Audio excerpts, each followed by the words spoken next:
In the most unlikely places, murder finds its opportunity. Tonight's mystery, Poison at the Nile Banquet, proves this truth once again. This is The Little Grey Cells, and I am Arthur Hastings, chronicler of the brilliant Hercule Poirot's most baffling cases. If you're new to our little gathering, please subscribe and leave us a comment of what would you like to see next from us. Now, prepare your tea, silence the outside world, and awaken those little grey cells. A puzzle awaits, and with Poirot's guidance, we shall solve it together. Chapter 1. The Calm That Lies. Sand, said Hercule Poirot with great feeling, is the enemy of order. The cafe waiter, a young man of remarkable composure, received this observation without visible alarm. He set down a small glass of mint tea, bowed with professional gravity, and retreated. Poirot watched him go, then turned his attention back to the Nile. It was late afternoon in Luxor, and the river glowed like hammered gold beneath the lowering sun. Feluccas drifted across the water in a slow, dreamlike procession. Their white sails curved like the wings of great birds against a sky so theatrically blue that a lesser man might have suspected it of artifice. Along the promenade, the cafes had spilled their tables onto the pavement. Tourists in linen suits and wide hats sat at ease, sipping sweet mint tea, turning the pages of guidebooks, pointing across the water with languid fingers. Across the Nile, the Valley of the Kings waited in desert stillness. Its pale stone ridges were carved by shadow at this hour, ancient and indifferent, as though the tombs within had grown weary of being discovered. Poirot sipped his tea. He was immaculate as always. His pale summer suit was pressed to a perfection that no amount of Egyptian heat had succeeded in disturbing. His moustaches were, even by his own exacting standards, magnificent. He carried, tucked beneath one arm, a small leather notebook, though he had written nothing in it since his arrival 3 days ago. He had come to Egypt for rest. His physician had recommended it. Several of his acquaintances had praised the antiquities. Poirot remained unconvinced about the antiquities. He had, however, found unexpected pleasure in the market. He moved through it now in the early afternoon, pausing at a stall where olives gleamed in ceramic bowls. He inspected them with the gravity of a jeweler evaluating diamonds. He moved to a display of figs arranged in a careless pyramid and regarded it for a long moment, tilting his egg-shaped head. "Monsieur," he said to the vendor, gesturing at the arrangement, "you have put the smallest ones at the base.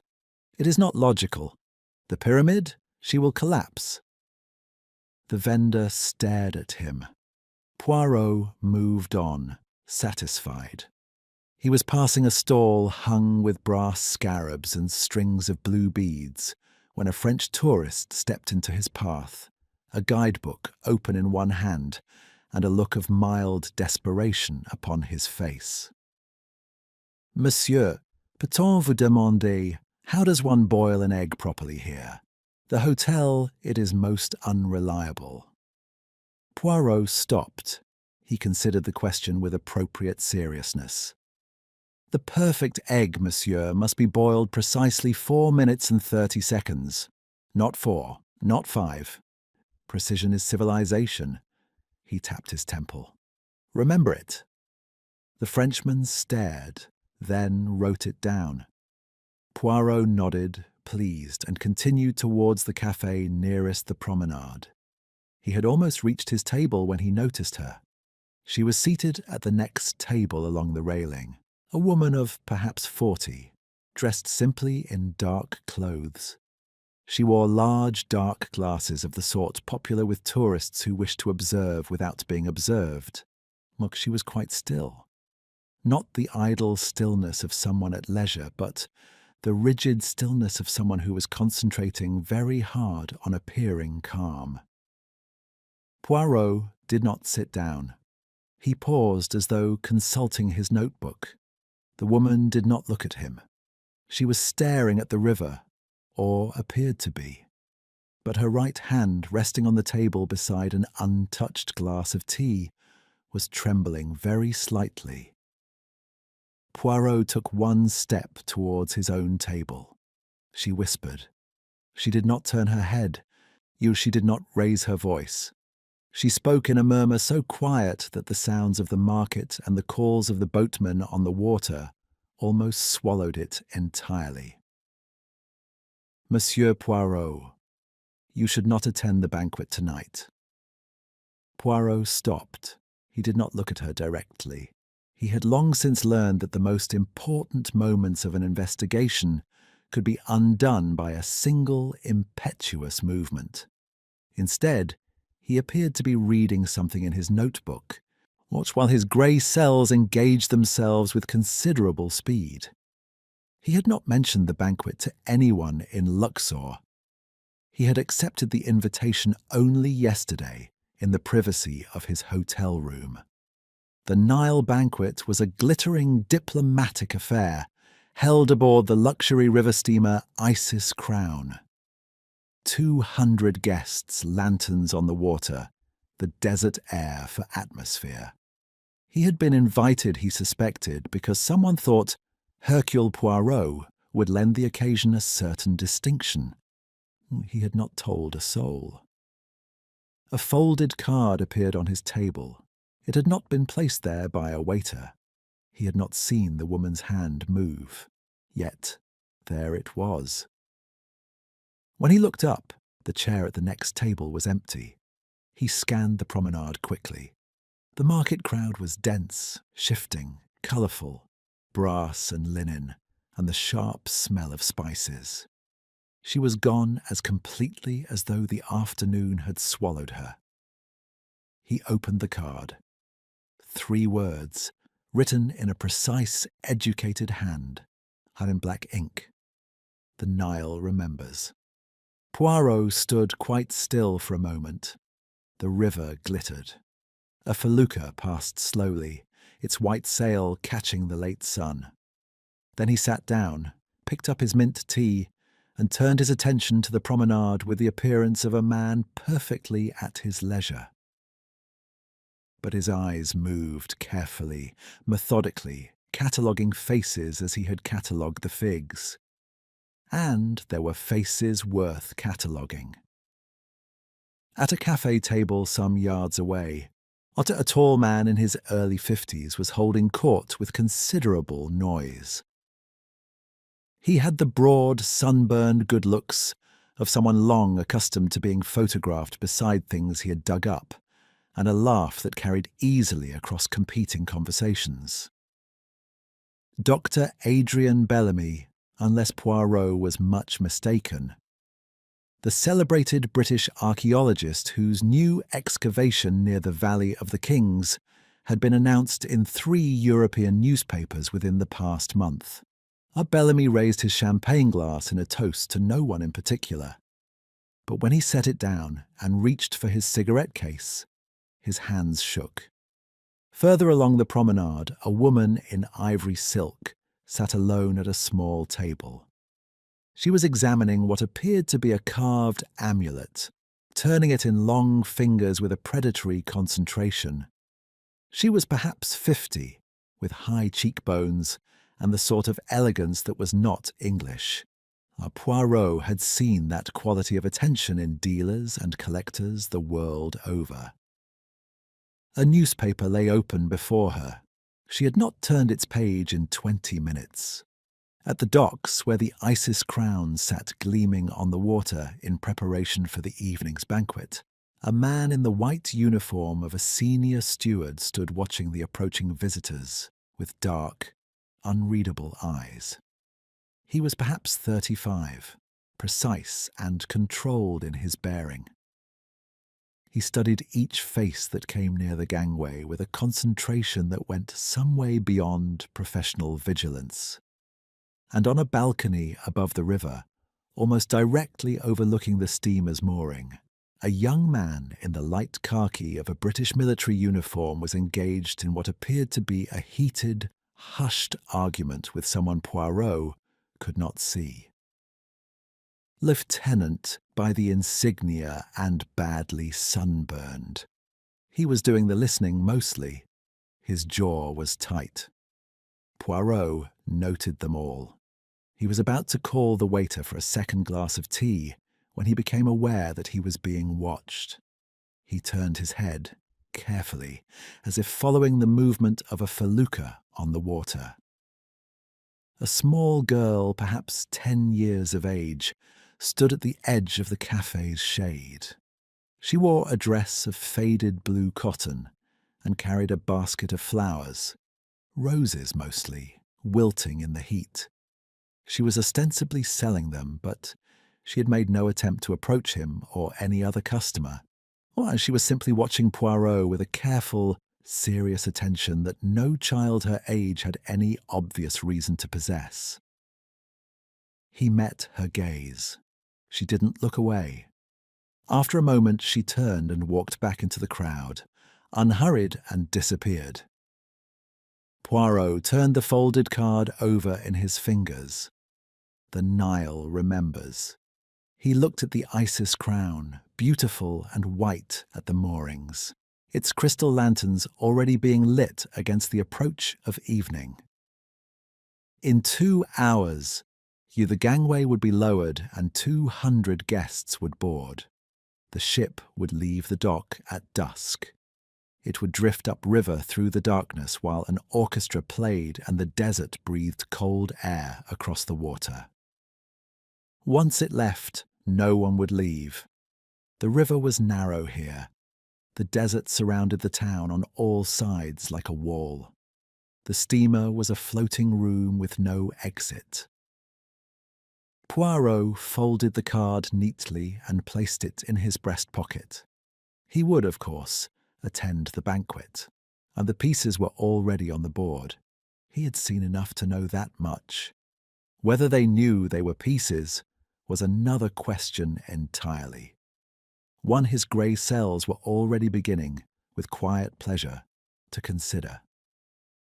He finished his tea, straightened his cuffs, and rose.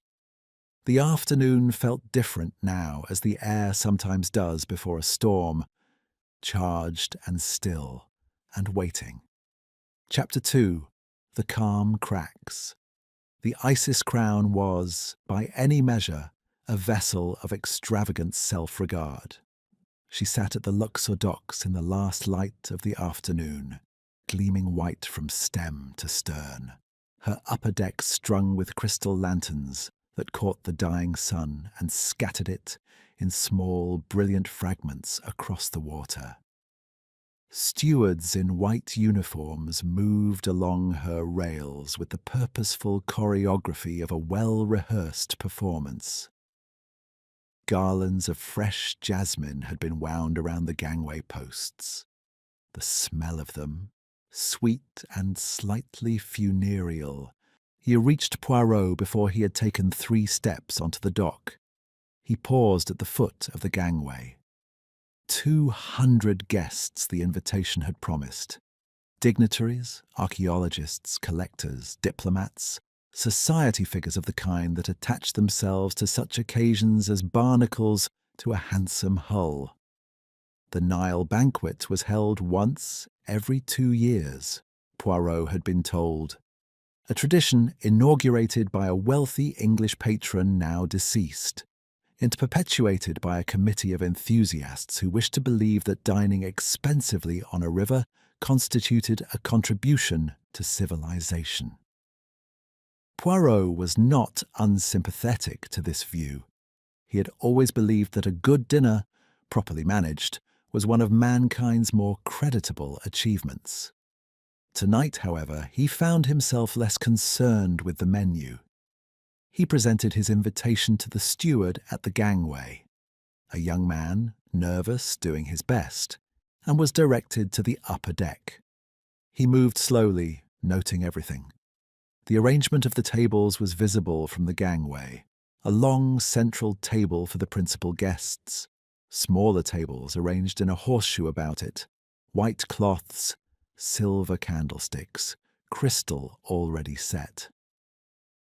An orchestra was tuning at the far end of the deck, a sound of pleasant, aimless discord.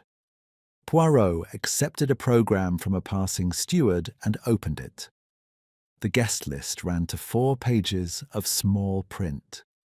He moved through it with one finger, unhurriedly, as though reading a document of some legal complexity.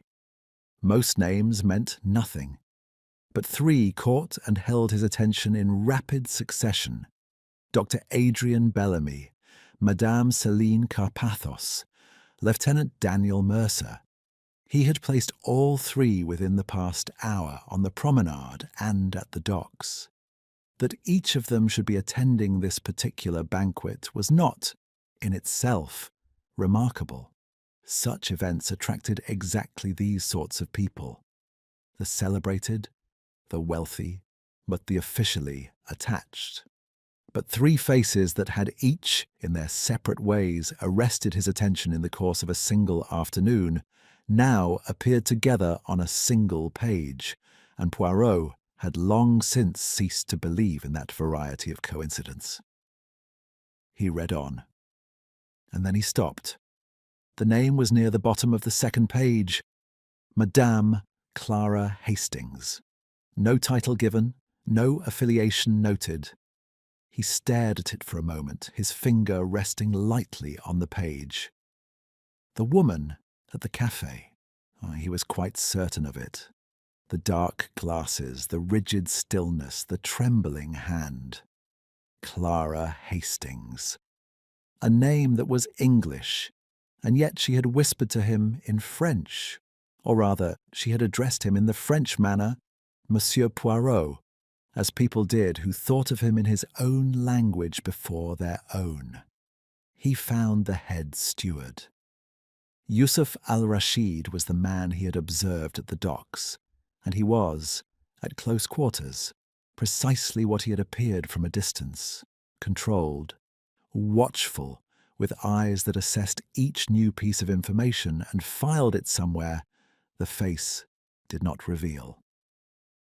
He was perhaps 35, slender, with the bearing of a man accustomed to the logistics of complicated events. He received Poirot's inquiry with a courtesy that was entirely without warmth. "Madame Hastings," Poirot said pleasantly. "I believe she is an acquaintance of mine. I wish to confirm she would be joining us this evening." Yusuf al-Rashid regarded him for a fraction of a second before replying. It was the briefest of hesitations, the kind that was not, in fact, hesitation at all, but calculation. Madame Hastings cancelled her reservation approximately 1 hour ago, monsieur. We do not expect her this evening. "I see," said Poirot. "Did she give a reason?" "A message was received. No reason was provided." A message. Poirot smiled agreeably. By telephone? In writing? "By messenger, monsieur. A boy brought it to the dock office." Poirot thanked him and withdrew, his expression tranquil, his thoughts anything but. He had seen Clara Hastings on the promenade not 90 minutes ago. She had been close enough to whisper to him, close enough for him to observe the trembling of her hand. She had left a card on his table, disappeared into a crowd, and now, it appeared, had also cancelled her place at the banquet. Or someone had cancelled it for her. The wrongness of it settled in his chest with the quiet certainty of a correctly placed piece in a puzzle. A woman frightened enough to warn a stranger, careful enough to vanish in seconds. Such a woman did not send a messenger to cancel dinner reservations. Such a woman either attended or did not appear at all. The cancellation was a message of its own kind, addressed to anyone who might think to ask after her. Poirot walked to the stern railing and stood looking at the river. The sun had descended to the level of the western cliffs. The Valley of the Kings was a dark silhouette now, its ridges black against an amber sky. The Nile moved beneath the steamer's hull in slow, dark currents. It had the look of a river that had witnessed a great deal and retained all of it. He became aware of someone beside him.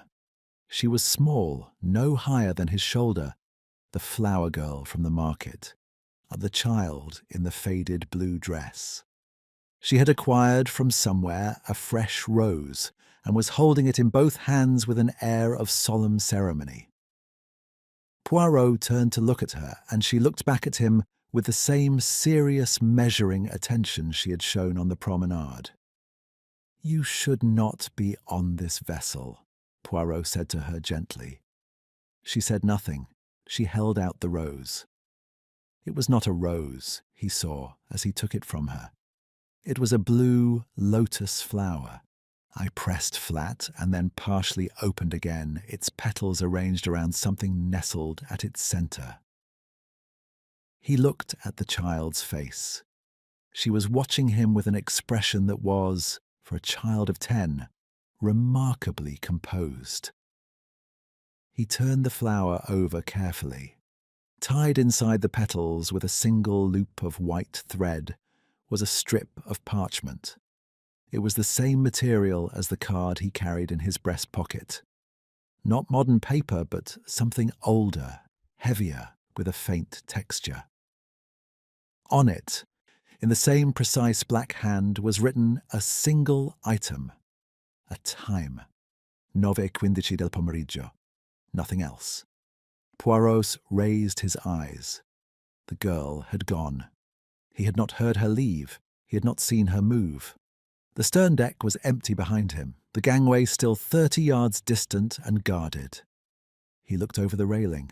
The dock below was equally empty of small girls in blue dresses. He stood quite still, the lotus in one hand. Someone had sent this child. Someone who knew he would be here, who had access to this vessel before the guests arrived, who had prepared this message and entrusted it to a child young enough to pass unquestioned anywhere. Someone, moreover, who used the blue lotus as a deliberate symbol. The ancient Egyptian flower of rebirth, of things returning from the dead. It was not a casual choice. It was a signature. His grey cells turned the question over with quiet attention. The woman at the cafe and this lotus were connected. The blue of her dress, perhaps, or something more direct. A chain of communication, carefully arranged. A warning delivered in 2 parts, the second more specific than the first. 9:15 del pomeriggio. He glanced at his watch. It was 7:15. The ship was scheduled to leave the dock at 8.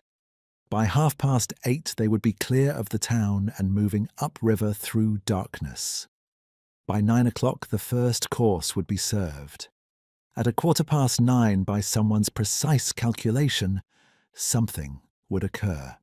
Its Poirot looked once more at the lotus, then tucked it carefully into his breast pocket beside the folded card.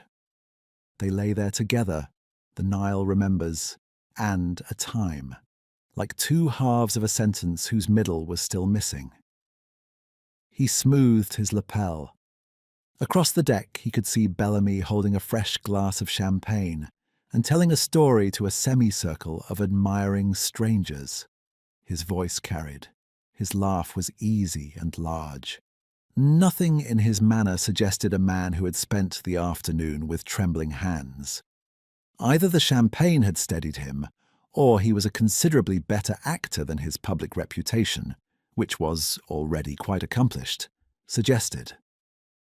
Near the central table, Madame Carpathos stood alone, running one finger along the edge of a place setting with an expression of private amusement.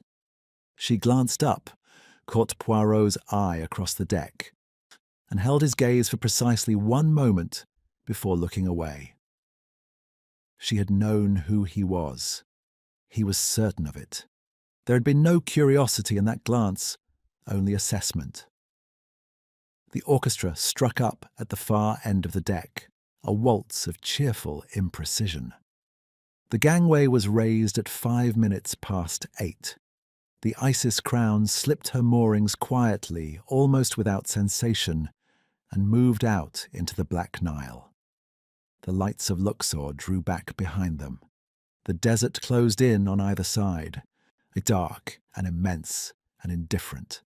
The stars, extraordinary in this sky, came out in their thousands. Poirot sat down at his assigned place, unfolded his napkin, and checked his watch. 1 hour and 10 minutes. He picked up the menu and studied it with every appearance of keen interest. His grey cells, however, were occupied with other things entirely. Chapter 3. The game announces itself. The first course was a cold cucumber soup, pale green and precisely chilled. Served at 9 o'clock to the sound of a Viennese waltz played by musicians who had by this hour achieved something approaching competence. Poirot ate without tasting it. He had been placed at one of the smaller horseshoe tables, between a Viennese diplomat's wife who spoke exclusively of her dachshund, and a retired English judge who had formed strong opinions about Egyptian irrigation policy. Both found Poirot an excellent listener. He smiled, nodded, he turned his soup spoon at precise angles against the bowl, and watched the central table. Bellamy sat at its head as though by natural gravity. He had acquired at some point during the voyage from the dock a second admiring audience and a third glass of champagne. He was telling a story about a tomb inscription, something that had struck him as enormously amusing, and his listeners were laughing with the enthusiasm of people who wished to remain in favour with a celebrated man. His hands, Poirot observed, were steady now. Either he had resolved whatever had alarmed him on the promenade, or he had decided to perform composure instead. Madame Carpathos was 3 places to Bellamy's left. She ate with slow, deliberate attention, contributing nothing to the conversation around her, receiving nothing with any visible interest. Once she touched the strand of amber beads at her throat, a brief, unconscious gesture, and then was still again. Lieutenant Mercer sat at a table perpendicular to the central one, alone in the sense that mattered. He was present in body at a gathering of 8, but absent in every other respect. He drank water. He did not speak. His eyes moved around the deck at regular intervals with the trained patience of a man accustomed to watching for things he hoped not to find. Poirot checked his watch beneath the tablecloth. 9:13. He set down his soup spoon. The waltz ended. The orchestra shuffled its papers and began the preliminary business of selecting something new. In the brief interval of near silence, the desert air pressed close around the ship, and the stars above the upper deck were remarkable. 9:14. Poirot folded his napkin. It happened at 9:15 precisely. Not a cry at first, a sound of surprised effort, as though a man had attempted to stand and found the enterprise unexpectedly difficult. Then the crash of a wineglass. Then a silence of approximately 2 seconds, which felt considerably longer to everyone who experienced it. And then a scream, high, sharp, a woman's voice. And then the sound of a body striking the tablecloth and the table beneath it, and the appalling clatter of silver and crystal as Dr. Adrian Bellamy collapsed forward and lay still. The deck erupted. Chairs scraped and toppled. Guests rose in a confused mass, some pressing forward, some recoiling. A woman near the central table covered her mouth. The diplomat's wife seized Poirot's arm with considerable force, apparently under the impression that he could halt the proceedings. The retired judge said, "Good God," which seemed inadequate to the occasion, but was the most any of them managed in the first several seconds.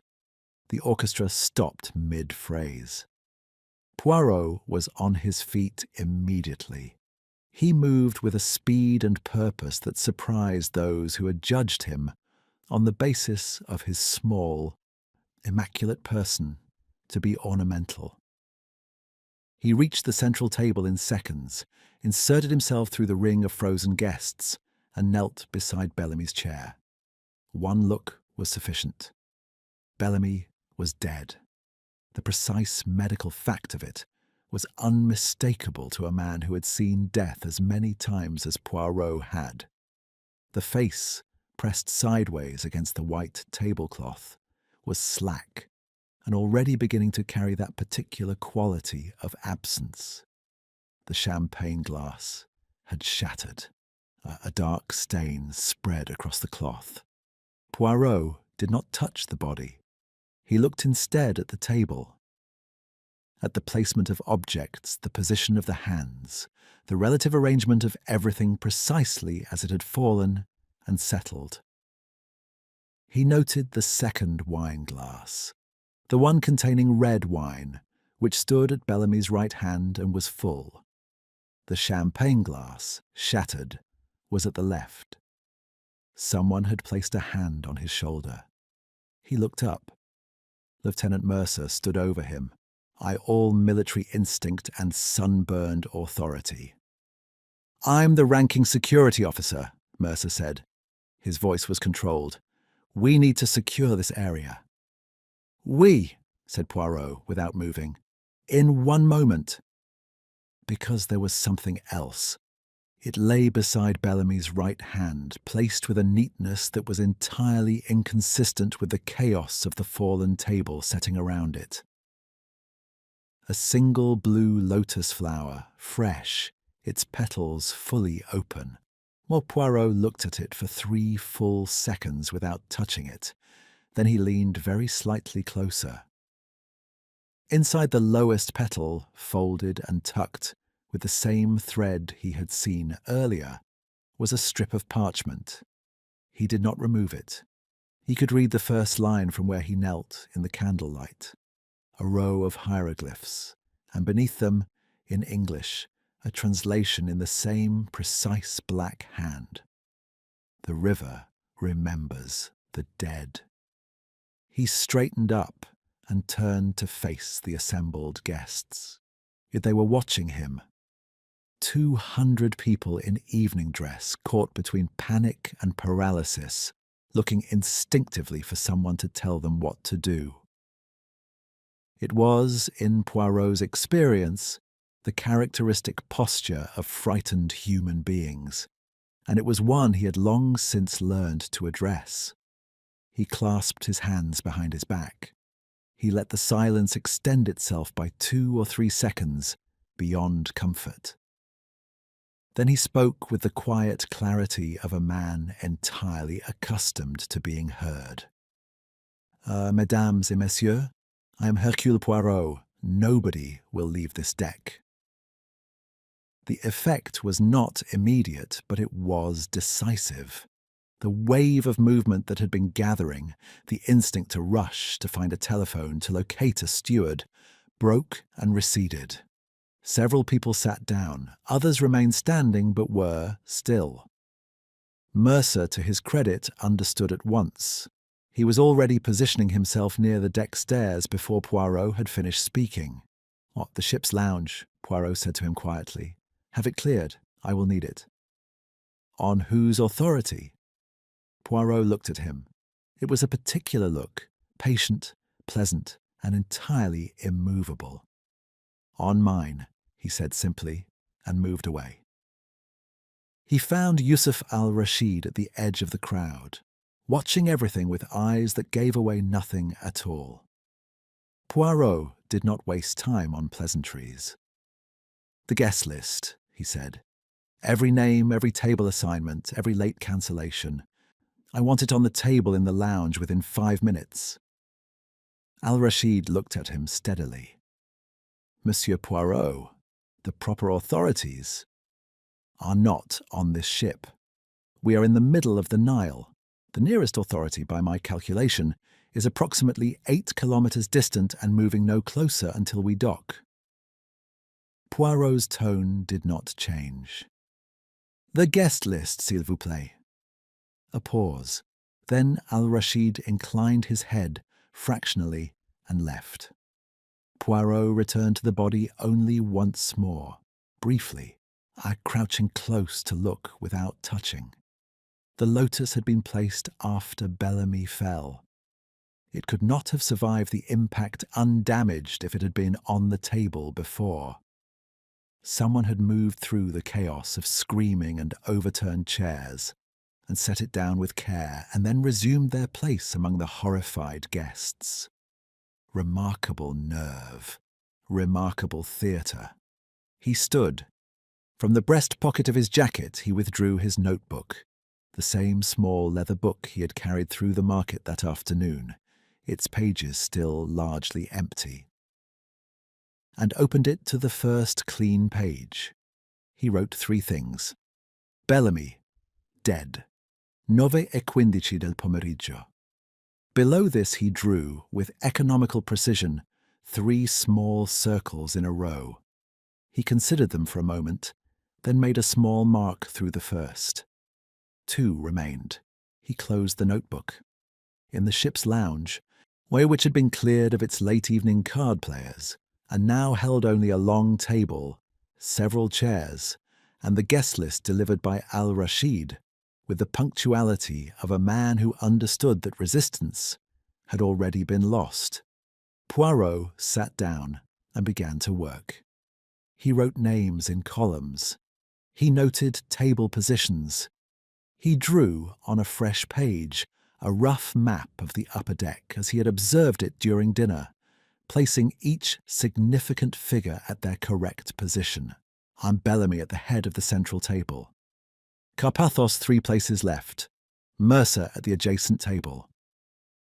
Al-Rashid circulating, and across each of these, running like a thread, the time 9:15, announced in advance, honoured to the minute. This was not a crime of opportunity or passion.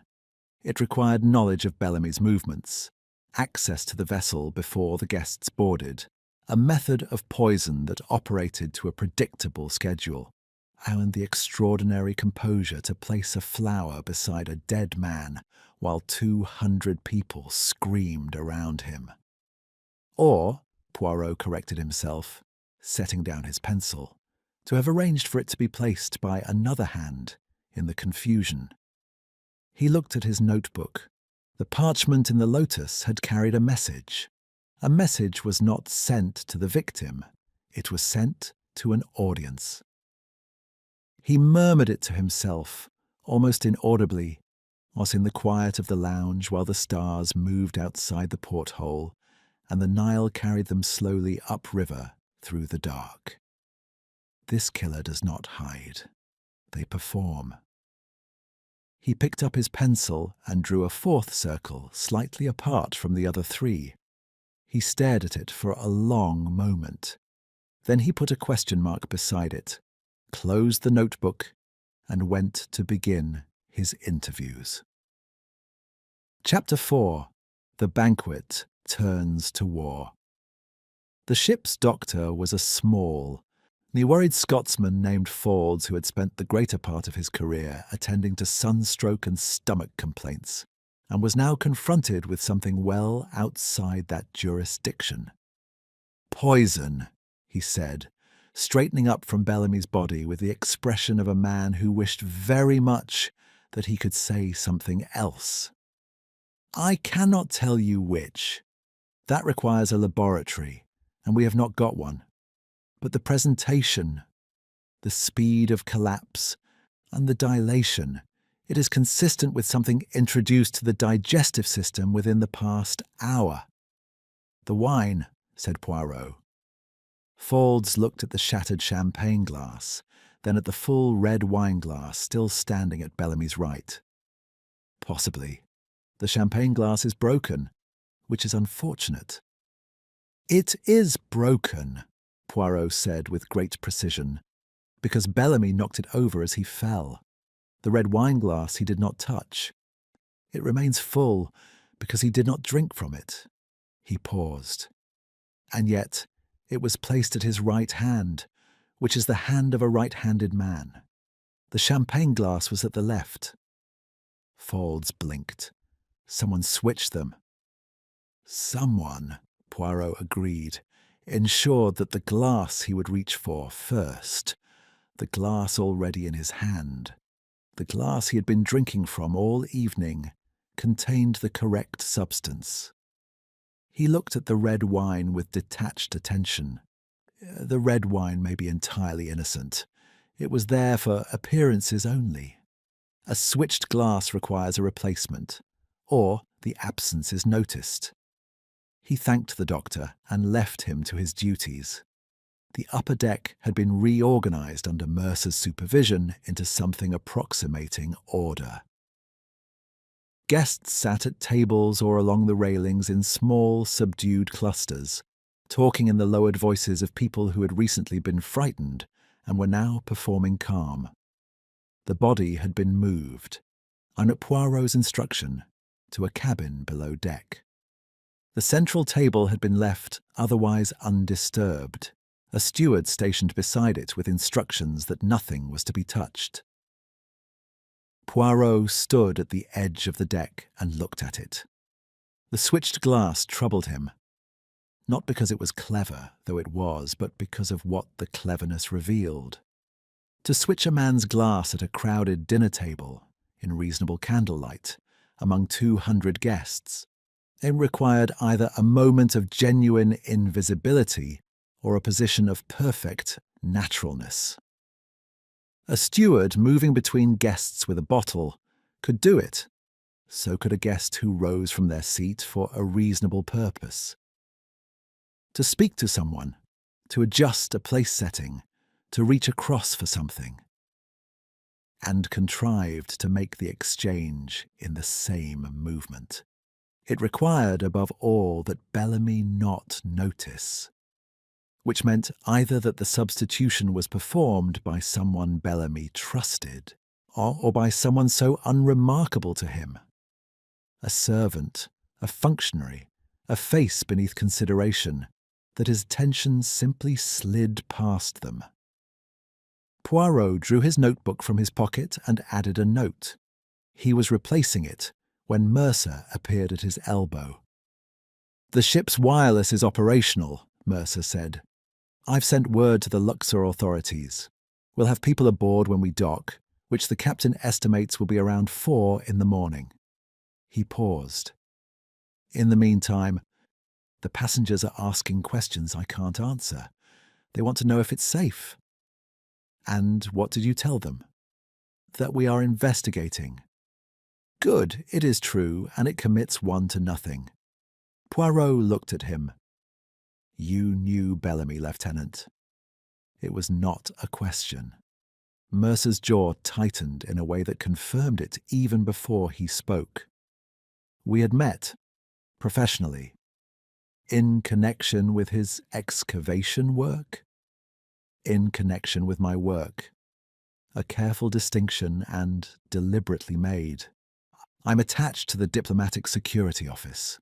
Archaeological sites in this region fall within our oversight on certain cultural heritage matters." Poirot nodded pleasantly. "And Madame Carpathos? Does she also fall within your oversight on certain cultural heritage matters?" The pause this time was longer. "I should get back to the passengers," Mercer said, and left. Poirot watched him go with the mild and patient expression that several people in the course of his career had mistaken for satisfaction. It was not. It was the expression he wore when a small, loose thread had just been identified. He went to find Bellamy's cabin. It was on the upper deck, one of 4 reserved for the evening's principal guests. The door was locked, which presented no insuperable difficulty. He had a word with the head steward, and the key was produced with a resignation that suggested al-Rashid had already concluded that compliance was more economical than resistance. The cabin was not large, but it was well appointed, and Bellamy had made it his own in the way of a man accustomed to temporary quarters. Papers on the writing desk, a jacket draped over the back of the chair, a leather satchel open on the bed. Poirot moved through it with care, touching nothing he did not need to touch, looking at everything with the same grave attention he had given the figs in the market.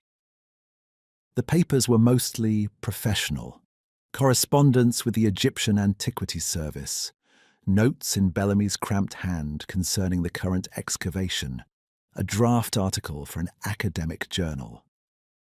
Poirot read enough to understand the nature of the work and set them aside. The satchel contained, among other unremarkable items, a folded document that felt older than the rest. He opened it carefully. It was a photograph, not modern, 20 years old by the quality of the paper and the fashions of those depicted. 4 people stood at the entrance to a tomb, squinting against desert light, informal in the manner of people photographed by a colleague rather than a professional. Bellamy was recognizable on the left, younger and leaner, but with the same broad assurance. Beside him, unmistakably, stood Madame Carpathos in field clothes, her high cheekbones catching the shadow. Next to her, in uniform that looked too new, a young mercer, his sunburn already established as a permanent feature. And the 4th man. He was perhaps 50 in the photograph, bearded, with the look of a scholar who had spent many years outdoors. He stood slightly apart from the other 3, and unlike them, he was not squinting. He was looking directly at the camera with an expression that was, even at 20 years' remove, striking in its gravity. Poirot turned the photograph over.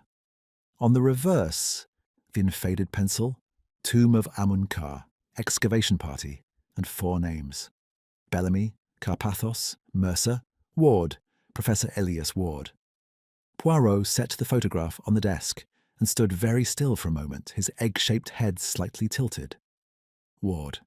He knew the name after a fashion. It existed at the edge of things he had absorbed over years of reading and incident. An Egyptologist of some distinction. Dead, he believed, in an excavation accident some 15 years ago. A cave collapse in the Valley of the Kings, if memory served. Sad, but not unprecedented. The desert was not always a hospitable collaborator. He looked at the photograph again. Ward stood apart. The other 3 stood together. It was a small thing, a matter of inches, and 20 years ago it had meant nothing to whoever held the camera. He picked up the photograph and looked at the parchment he had removed from the lotus flower, smoothing it on the desk beside the image. Oh, the river remembers the dead. He had taken it initially as theatrical flourish, the kind of resonant phrase a certain kind of criminal mind reached for when it wished its work to be admired. But perhaps it was more literal than that. He was reaching for the satchel again when the cabin went dark. Not a flicker, a complete extinction of the electric light.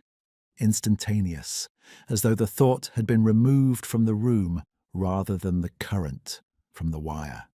And outside in the corridor he heard a similar silence where the ambient hum of the ship had been, and understood that the lights had not failed in his cabin alone.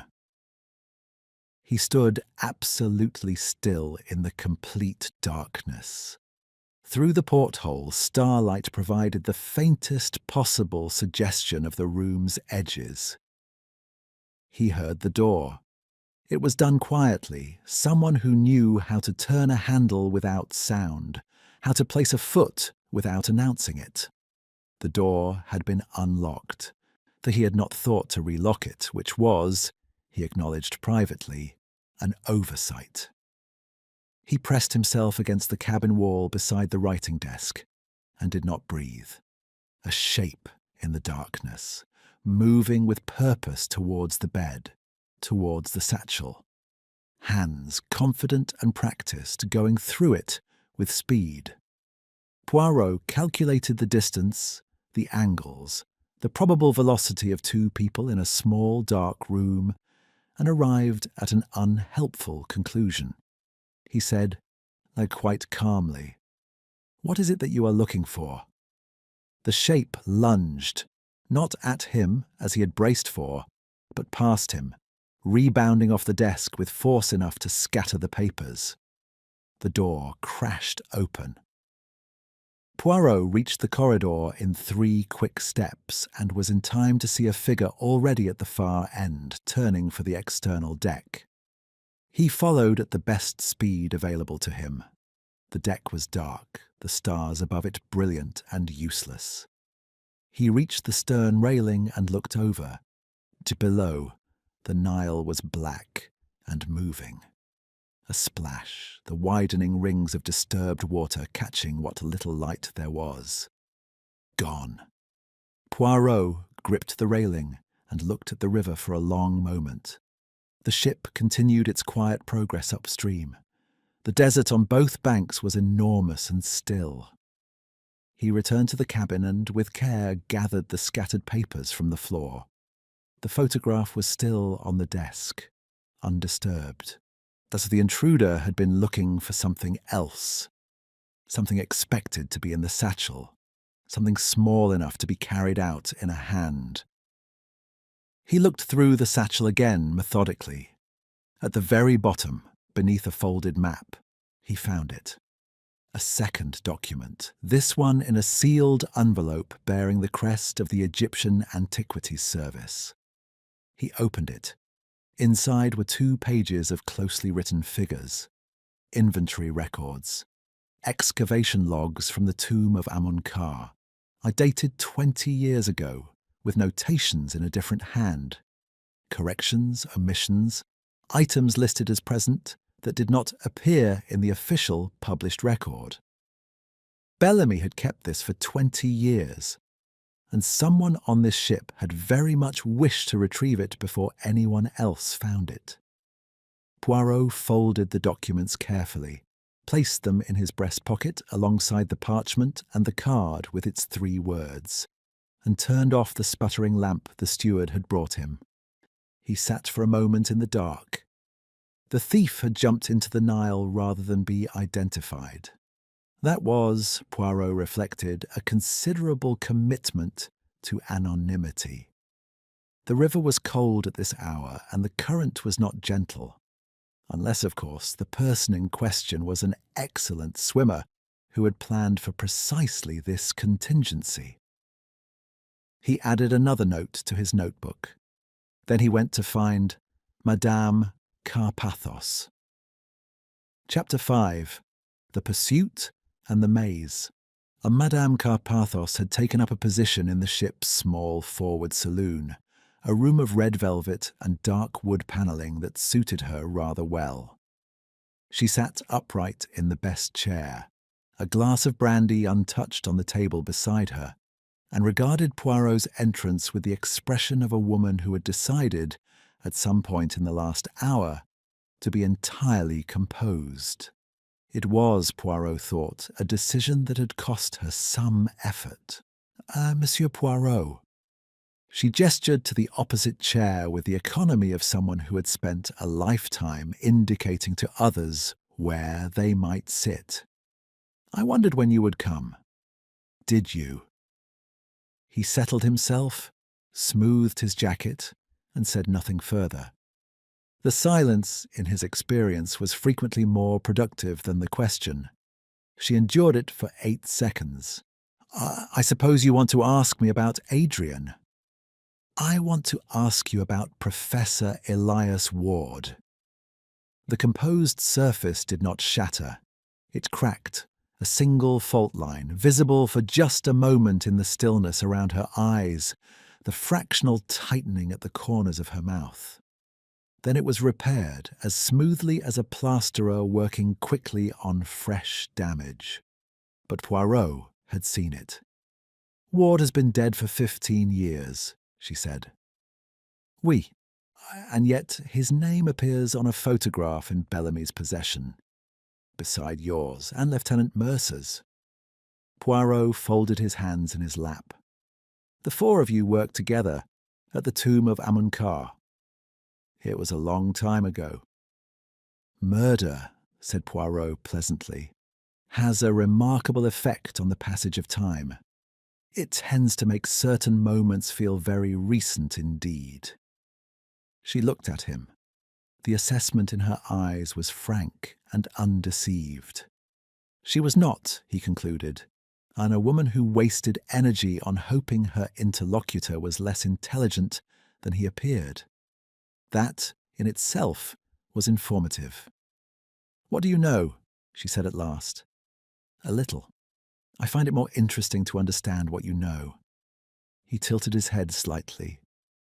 "Madame Carpathos, a man is dead. In some hours this ship will dock and the Egyptian authorities will board it, and everything that was private will become, very rapidly, public. There is still time to choose how one meets that moment." She was quiet for a long while. The brandy sat untouched.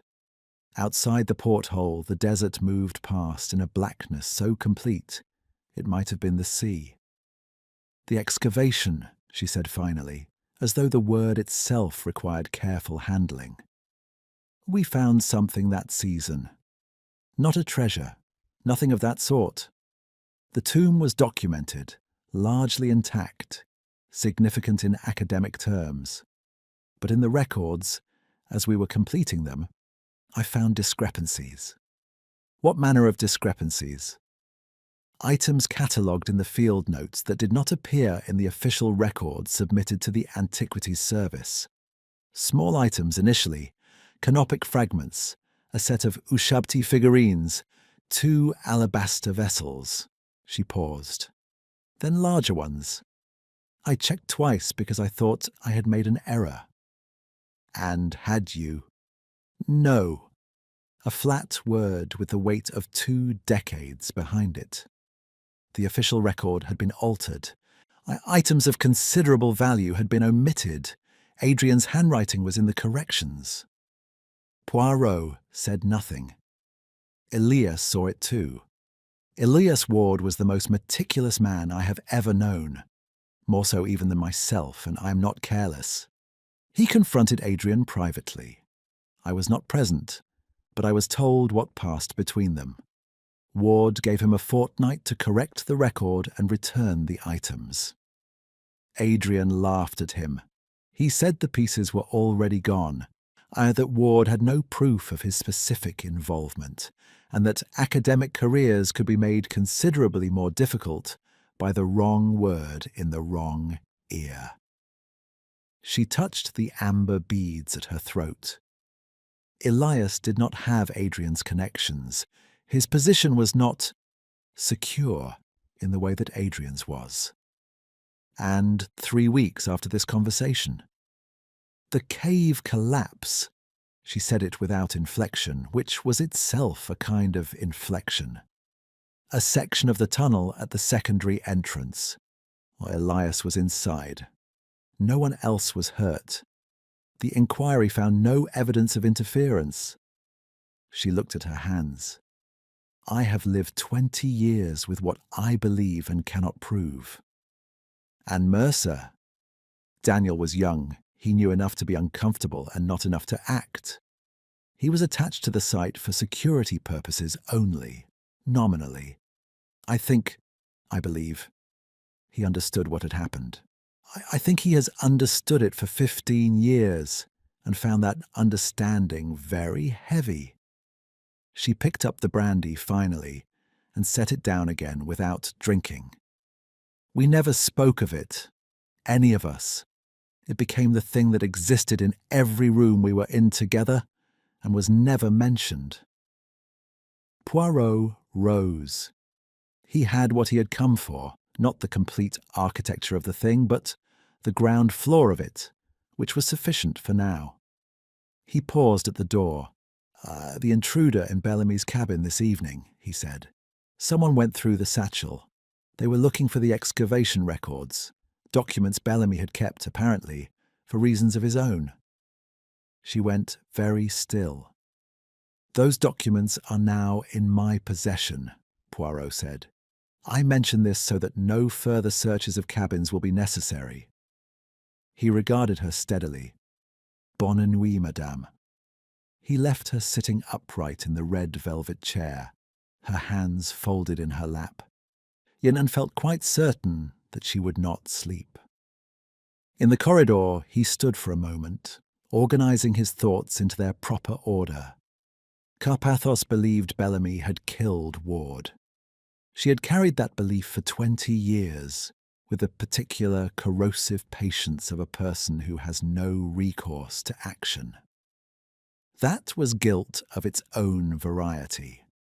The guilt of having seen and said nothing, due of having built a considerable fortune in those same years, while the man who might have stopped Bellamy lay under a collapsed tunnel. And now Bellamy was dead, on a ship she was aboard, killed in a manner that announced itself with the precision of a prepared lecture. She had not done it alone if she had done it at all. The switched glass, the lotus, the parchment. These required more than one pair of hands, more than one kind of access. He found Mercer at the stern, leaning on the railing, staring at the wake. The ship had reduced its speed in the darkness. The water spread behind them in a pale ribbon against black.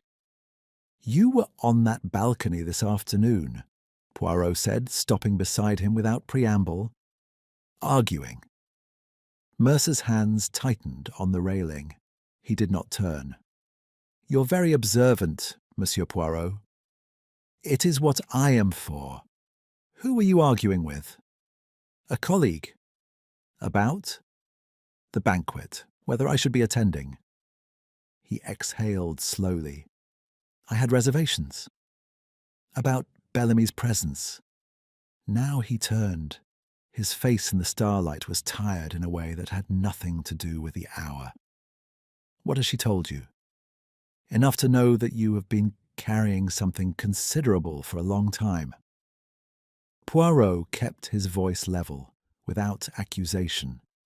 "I do not ask you to confirm or deny what occurred at Amonkar 15 years ago.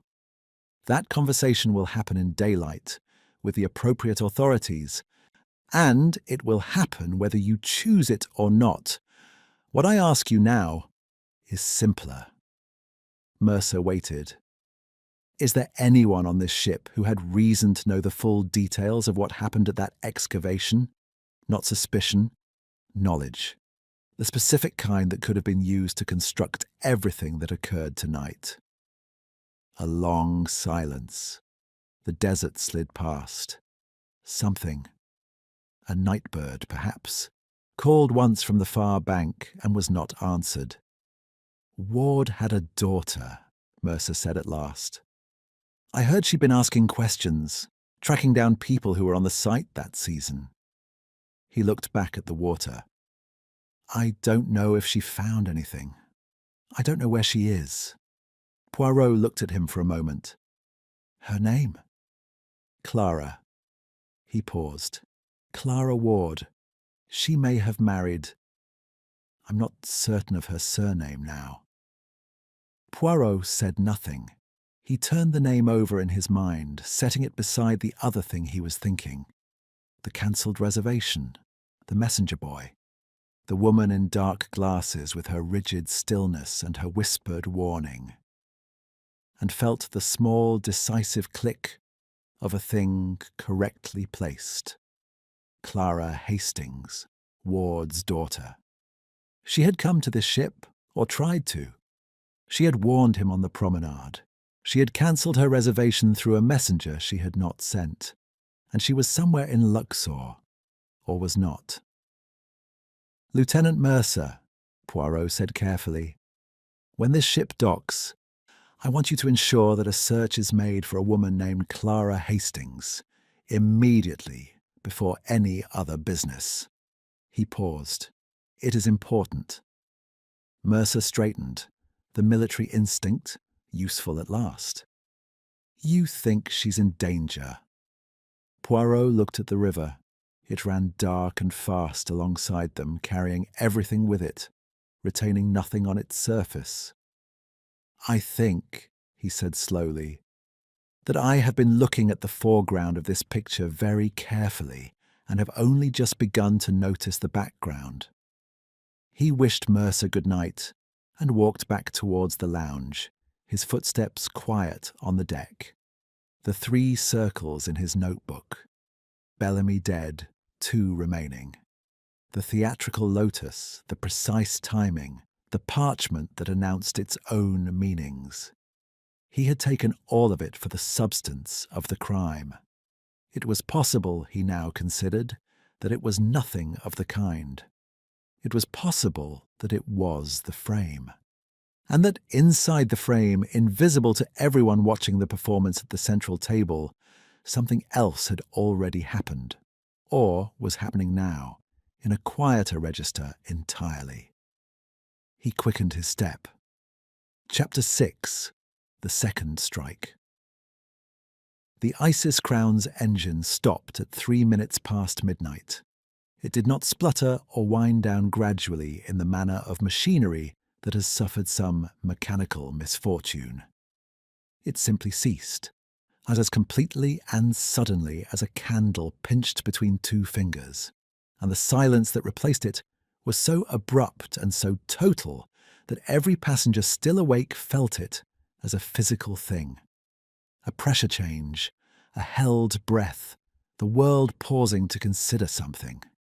Poirot was in the lounge when it happened, reviewing his notes for the 3rd time. He raised his head. For 5 seconds the ship drifted, her momentum carrying her forward on the dark river. And those 5 seconds had the quality of the interval between lightning and thunder. The thing has happened. One simply does not yet know its extent. Then the lights failed. Not the gradual brown dimming of an overloaded circuit, but an instantaneous extinction. And in the darkness that followed, the shouts of crew members from the lower decks, then the first confused voices of passengers. Then, cutting cleanly through all of it, a single gunshot. Poirot was through the lounge door before the echo had finished travelling. The upper deck was very dark. The stars provided a thin, cold illumination, barely sufficient to resolve shapes from shadows. Several passengers had emerged from the interior cabins into this darkness and were standing in various attitudes of alarm, some calling out, some pressing back against the walls. A steward pushed past Poirot with a lantern, its beam swinging wildly. He followed the beam. Yet at the far end of the upper deck, near the steps that descended to the cabin corridor, Mercer lay on his back against the wooden planking. He was not still in the way that Bellamy had been still. One hand was moving, pressing against his left shoulder with the instinctive, determined pressure of a man who has been trained to deal with wounds and is now applying that training to his own body. His face was turned upward and his jaw was set, alive. Poirot reached him in seconds and knelt. The shoulder wound was bleeding with purpose, but not catastrophically.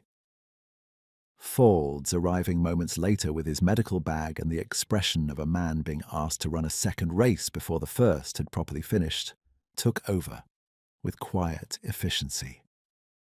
Through and through, Ford said, examining it with his lantern. "He'll do, if I can get him below." "Mercer." Poirot put a hand briefly on the man's good arm. "Did you see who fired?" Mercer's eyes focused. "No. I heard it before I saw anything. I was going down the steps and—" He stopped, his jaw tightening as Ford's worked. "I was going down to check the lower cabins." "At whose instruction?" "No one's." A pause that contained something complicated. "My own. You told me to be alert. I was being alert." Poirot sat back on his heels and looked at the deck around them.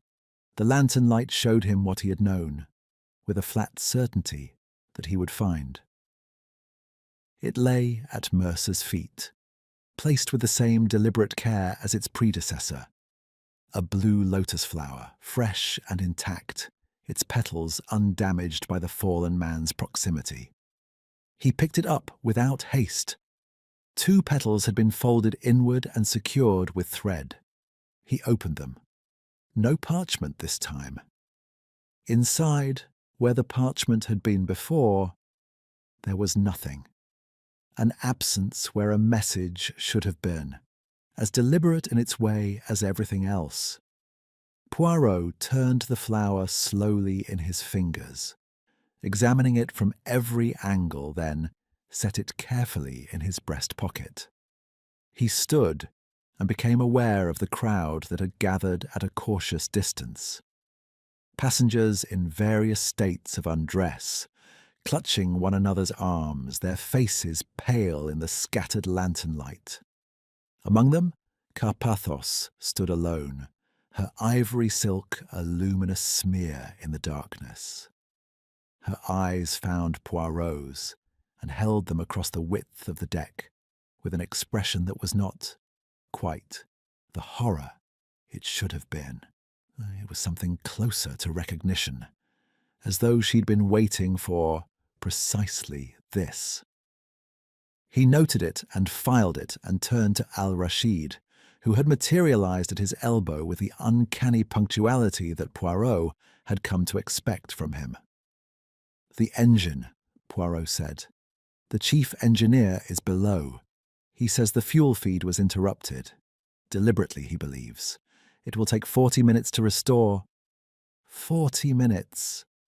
Poirot looked at the darkness on both banks, and the river here was perhaps 400 meters wide, the desert on each side absolute and lightless. "In 40 minutes we will be stationary on the Nile with no communications, no lights, and a killer who has now struck twice." Al-Rashid met his gaze without expression. "Yes, monsieur?" "The wireless." "Also interrupted. The operator reports the equipment has been physically tampered with." "Physically tampered with?" Poirot repeated it quietly, in the tone of a man underlining a word in a document. "This was prepared in advance. Before the banquet began, before the guests boarded, someone moved through this vessel and identified every mechanism by which help might be summoned, and silenced them." He looked at Al-Rashid directly. "Someone with access to this ship long before this evening." Al-Rashid's face, even now, revealed precisely what he chose to reveal, and nothing else. He said, "The crew has been with the vessel for 2 seasons. Any one of them could have—" "Oui," said Poirot. "Any one of them. Merci." He moved away.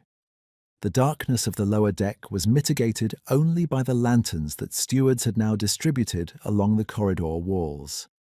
Poirot walked its length slowly, reading the nameplates on each cabin door, counting. The principal guest cabins occupied the aft section. Bellamy's cabin, which he had already visited, a cabin assigned to an elderly diplomat, now loudly demanding explanations from a trapped steward, a cabin marked with Carpathos's name, and a 4th, at the very end of the corridor, which bore no nameplate at all. He stopped. An unmarked cabin on a ship where the head steward arranged every detail with meticulous precision was not an oversight. It was either unused, which was possible, or it had been assigned to someone whose name was not to appear on the official rooming list, which was something else entirely. He tried the handle. Locked. He examined the lock, the door frame, the small gap beneath the door. From beneath it came no light.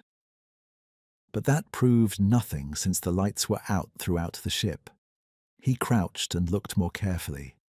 The gap was not entirely dark. There was a quality to it, a faint, warm, uneven light, as from a candle or a single small lamp running on its own battery, and with it, just at the edge of perception, a smell. Copper. Faint and metallic, but unmistakable to a man who had encountered it as many times as Poirot had. He stood up. He tried the handle again, with more force. It did not yield. He looked up and down the corridor. Empty. The stewards occupied with the crowd on the upper deck, the diplomat's voice still reverberating from behind the second door. He found a steward's pass key in 3 minutes by the simple expedient of asking Al-Rashid a question that required Al-Rashid to consult a document in the dock office, and removing the key from its hook on the office wall during the consultation. He did not examine his conscience on the point. There were moments when the proper order of things required a small inversion. The cabin door swung open. It was a small room, sparsely furnished, a bunk, a chair, a writing ledge. A candle stub in a holder on the floor provided the light he had seen, guttering in the draught from the open door. On the bunk, arranged on top of the covers with the terrible tidiness of something placed rather than collapsed, lay a woman. She was perhaps 40, on dark hair. She had been wearing, he observed, a simple, dark dress. Practical travelling clothes. On the floor beside the bunk, as though knocked there in a final instinctive movement, lay a pair of large, dark glasses. Poirot stood in the doorway for a long moment without moving. He did not need to cross the room to confirm what the stillness and the copper-edged air had already told him. But he crossed it anyway because he owed her that much, and because Hercule Poirot had never yet looked away from the conclusions of his own failures of speed. He had known her name since the promenade. He had connected it in the lounge. He had told Mercer to search for her when the ship docked. It was not enough. It had not been nearly enough. He stood beside the bunk and looked at the face of Clara Hastings, daughter of Professor Elias Ward, who had come aboard this ship to do what her father could not, and who had been silenced before the first course was finished, while 200 guests watched a dead man at the table above, and never thought to look down here at all. He reached into his breast pocket, the lotus with its missing parchment, the card with its 3 words, the excavation records. He held them and looked at her, and the anger that moved through him then was the cold, quiet variety. Not the anger that acts rashly, but the kind that settles into the grey cells like ballast and makes them heavier and sharper and entirely committed. The 2 circles in his notebook were still uncrossed, but the 4th, the one he had drawn apart with its question mark beside it, that one he understood now, and the understanding was not a satisfaction. He went to find somewhere to sit and think and begin again. Chapter 7. The Trap Within the Trap. There is a particular quality to the small hours aboard a stationary ship.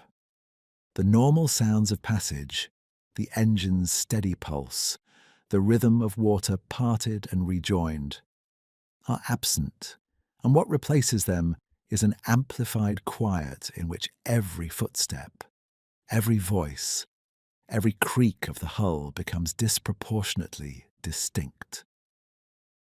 The Isis crown rested on the Nile in this unnatural stillness, dark except for the lanterns, and Poirot sat alone at the table in the lounge and spread everything he had before him like the components of a dismantled watch. The excavation records, the photograph, the lotus flowers. 2 of them now, the second empty of its message. The card, its 3 words. His notebook with its columns and circles. He looked at it all for a long time without touching any of it. The pattern of the lotus victims had seemed, as recently as an hour ago, to possess a clear internal logic. 3 targets, or 3 people who had, by varying degrees of culpability, participated in the events at Amun-Ka that ended in Ward's death. Bellamy, the architect of the crime. Mercer, the one who knew and looked away. Carpathos, the one who suspected and kept her counsel for 20 years. Revenge in the ancient theatrical mode. Announced, executed, staged for maximum effect and audience. But Clara was not part of that pattern. She had not been at the excavation. She had been, by Mercer's account, a girl when her father died.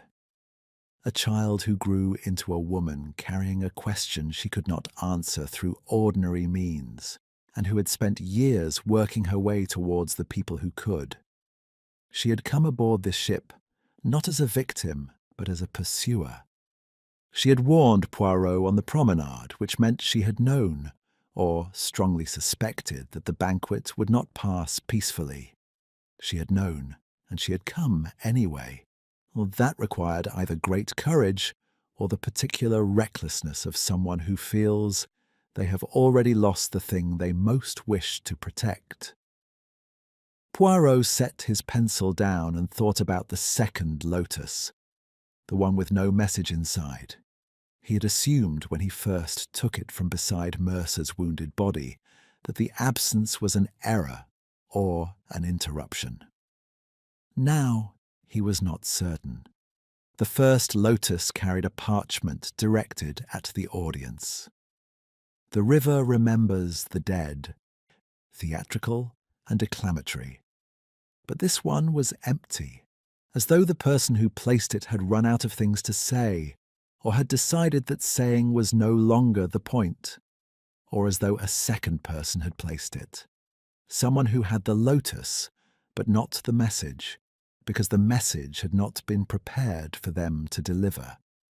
He wrote that in his notebook and underlined it. The 3 targets and the theatrical apparatus surrounding them were, he had told himself on the stern deck, the frame rather than the picture. He had meant by this that Clara was the true centre of the crime, the one death that the others were designed to obscure.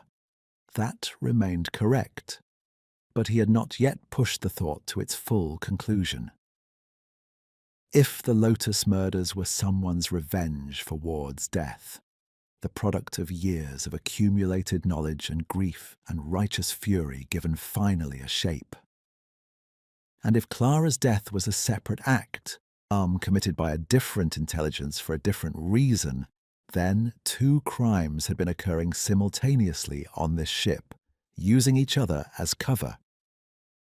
2 minds working in partial concert, each with their own object. One killing for justice, or what they understood by it. One killing for safety. The revenge required an intimate knowledge of the past. It required access to the ship's arrangements, to the lotus flowers, to the parchment and its hieroglyphs, to a symbolic vocabulary that spoke directly to the events of 20 years ago.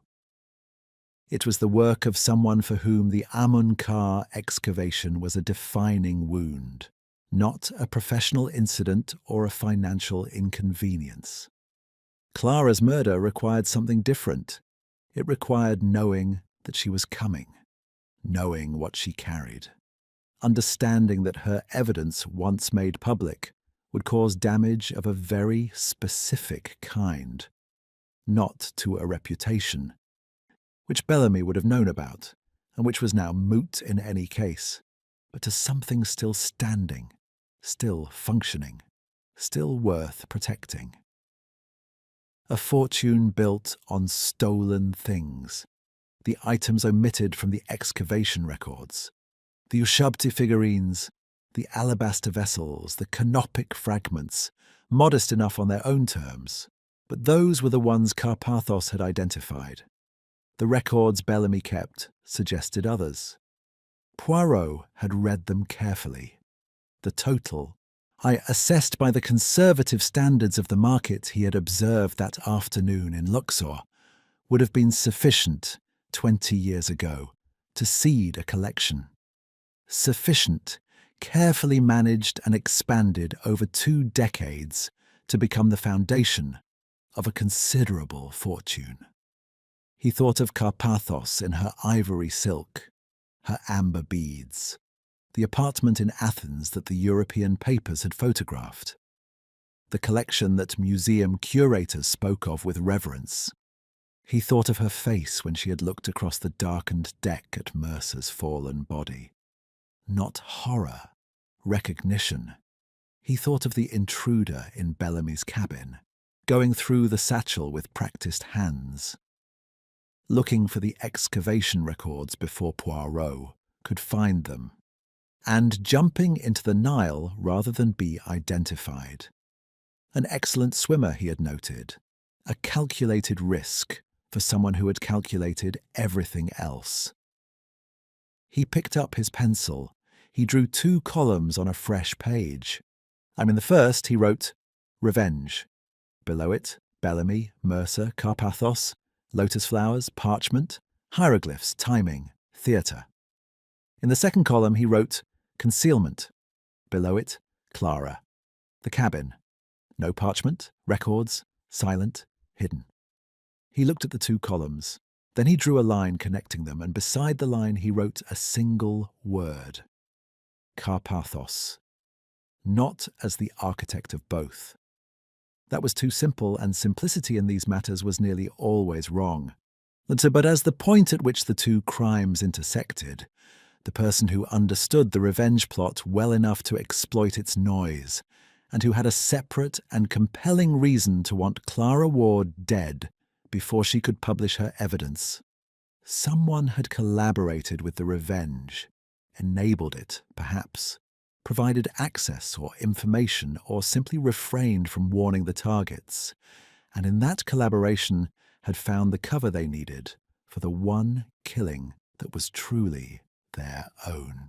And that was the intelligence he had been feeling throughout the evening, the sense of a mind operating at a remove from the obvious action, watching, adjusting, using, not performing. The performance belonged to someone else entirely. He sat very still for several minutes. Then he rose, replaced everything in his breast pocket with the care of a man securing valuable instruments, and walked out of the lounge into the lantern-lit corridor. He knew who had arranged the revenge. He had known it, he thought, since the dock that afternoon, since the watchful eyes and the calculated hesitations and the name that Al-Rashid had given, with the punctuality of a man who had learned to reveal the minimum while appearing to reveal everything. Ward's illegitimate son. Poirot did not know this as a confirmed fact. He knew it as the only explanation that accounted for all the elements simultaneously. The intimate knowledge of the past, the access to the ship, the symbolic precision of the lotus, yet the parchment written in the hand of someone who had spent considerable time studying the language of their father's life's work. The grief in it, the architecture of it, the 20 years of waiting for the moment when all 3 of them would be in one place, on water, with no exit. Al-Rashid had stood at those docks for 2 seasons, in the employment of the vessel's owners, and had planned this with the patience of a man who understood that good timing was simply preparation, meeting, opportunity. And Carpathos had known. or had come to know, and had made her arrangement. Poirot stopped outside the door of Carpathos's cabin. He knocked and waited, and when there was no answer, he tried the handle. It opened. The cabin was empty, her effects undisturbed. Her wrap folded across the back of the chair with the automatic neatness of a woman whose hands always knew what they were doing, regardless of what occupied her mind. She was not in her cabin. He stood in the doorway a moment, recalculating. The ship was still stationary. The engine would be restored within the hour. When it docked, the authorities would board, and the window for private action would close. She knew that. He looked at the wrap on the chair, and at the small writing case open on the bed, and at the single sheet of paper that lay beside it, blank, with a pen resting across it, as though she had sat down to write something and decided, or been interrupted, before she began. He left the cabin and went to find her, moving more quickly now, with the particular sensation that had visited him reliably throughout his career, at the moment when a case turned from a puzzle into a pursuit. Not urgency, precisely. Something quieter than that, and more absolute. The sense that the last moves were already in motion and that the board was very nearly set. Chapter 8. The Counter Gambit. He found her on the forward deck. She was standing at the prow, facing upriver, and she had put on the wrap from her cabin at some point between leaving it and arriving here. A detail that told him she had not come in haste or alarm, but with deliberate purpose, as a person goes to an appointment they have been keeping for a long time in their mind. The river ahead was black and wide. The lantern she had brought with her cast a small pool of amber light at her feet and made the surrounding darkness more absolute by contrast. She heard him approach. She did not turn. "I wondered," she said, "whether it would be you or him." "It is I," said Poirot. He came to stand beside her, a few feet of deck between them, and looked at the river as she was looking at it. "Yusuf al-Rashid is below, I believe, attending to the engine restoration with every appearance of professional concern." "Yes." A pause. "He would be. You have known who he is for some time." "Since the summer. I recognized the name in the steward's listing when the invitations were arranged. Ward is not a common surname in Egypt. I made inquiries." She turned then, and her face in the lantern light was composed in the manner of extreme exhaustion rather than calm. The composure of a person who has spent all available emotion and is now operating on what lies beneath it. His mother was Egyptian, a woman who worked with the excavation team for 2 seasons in the early years, before my time. Elias never spoke of her, or of the child. But al-Rashid knew his own history. Evidently, he has known it long enough to do all of this. She gestured, and without heat, at the ship and the darkness and everything that had occurred within them. "He acquired this posting 3 years ago. He has been preparing for longer than that, I think." Poirot looked at her. "And when you understood what he intended, you said nothing." The silence that followed was neither defensive nor ashamed.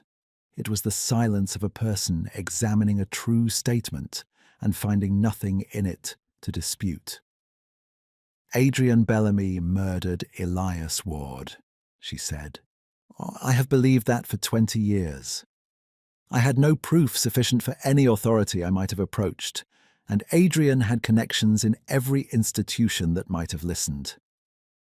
I chose," she paused briefly, "inaction, and I told myself that was not the same as complicity.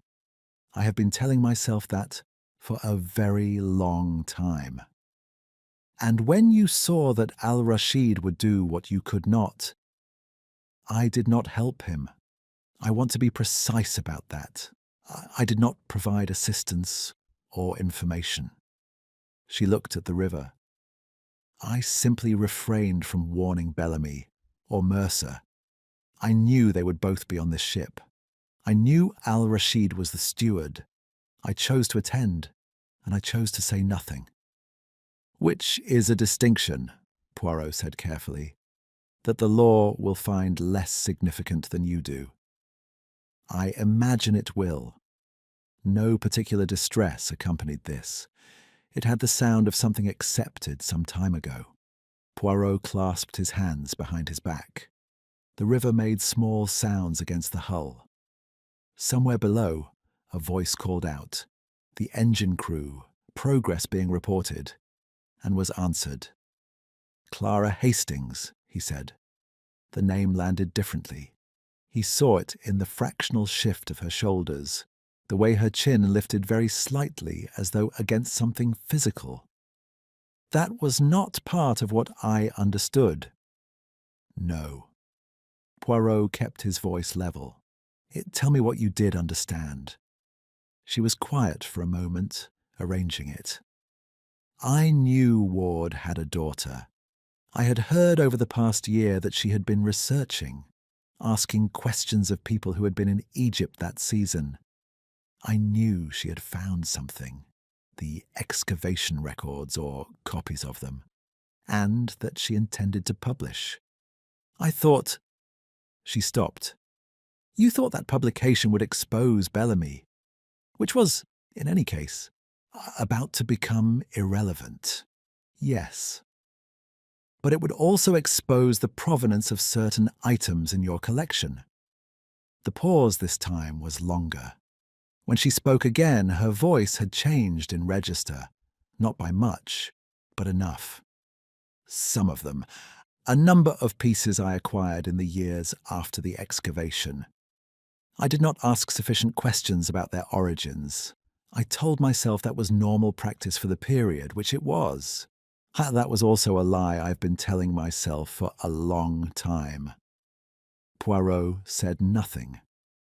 I went to her cabin, Carpathos said. The words came now with the flat momentum of a confession that has decided to complete itself.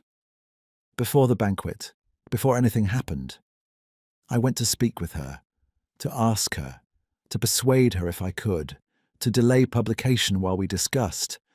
I had in mind some form of arrangement, a voluntary return of the pieces, quiet acknowledgement. She stopped again. She was not amenable. She had her father's qualities, it seems. She was her father entirely. Something moved in Carpathos's expression, grief, or its near neighbour.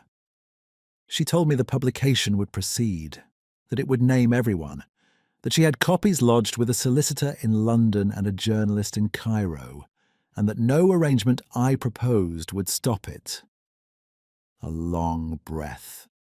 She showed me the documents, and you could not allow them to be seen. I did not plan it. She said it with neither heat nor pleading. I have asked myself since whether that is true. I think it is. I think it was a moment of... She searched for the word. Dissolution. 20 years of control simply dissolved. She turned away from me to replace the documents in her case, and I... She stopped. The river moved beneath them in its ancient, indifferent way. I see, said Poirot quietly. He did not say anything else for a moment. Then, the cabin was locked when I found it. You locked it as you left. Yes. And the second lotus, placed beside Mercer after the gunshot. That was you also.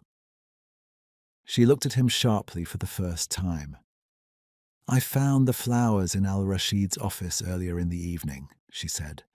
I thought, if another lotus appeared, the pattern would hold. The investigation would look at his work, and not at mine. A beat. Well, there was no parchment because I had no parchment. I had only the flower. The empty lotus, Poirot said. Yes, it was the one thing that did not fit. She absorbed this with a stillness that was almost scholarly. A small error. In my experience, Poirot said, it is always the small error. He turned to look at the dark river and was quiet for a moment, thinking of Clara Ward, who had her father's face, and her father's refusal to be bought, and who had come onto this ship alone with her evidence and her courage, and been met with the oldest and most terrible of human impulses, the need to survive one's own past. I am going to ask you to come with me now, madame, to the lounge, where I will require you to remain until the ship docks and the authorities are aboard. I am going to ask this once, and I trust that you will agree without my needing to involve Lieutenant Mercer, who has been shot this evening and deserves, at minimum, and to remain horizontal. Something passed across Carpathos's face, not quite a smile and not quite its opposite. She picked up her lantern from the deck. The amber light swung gently with the motion.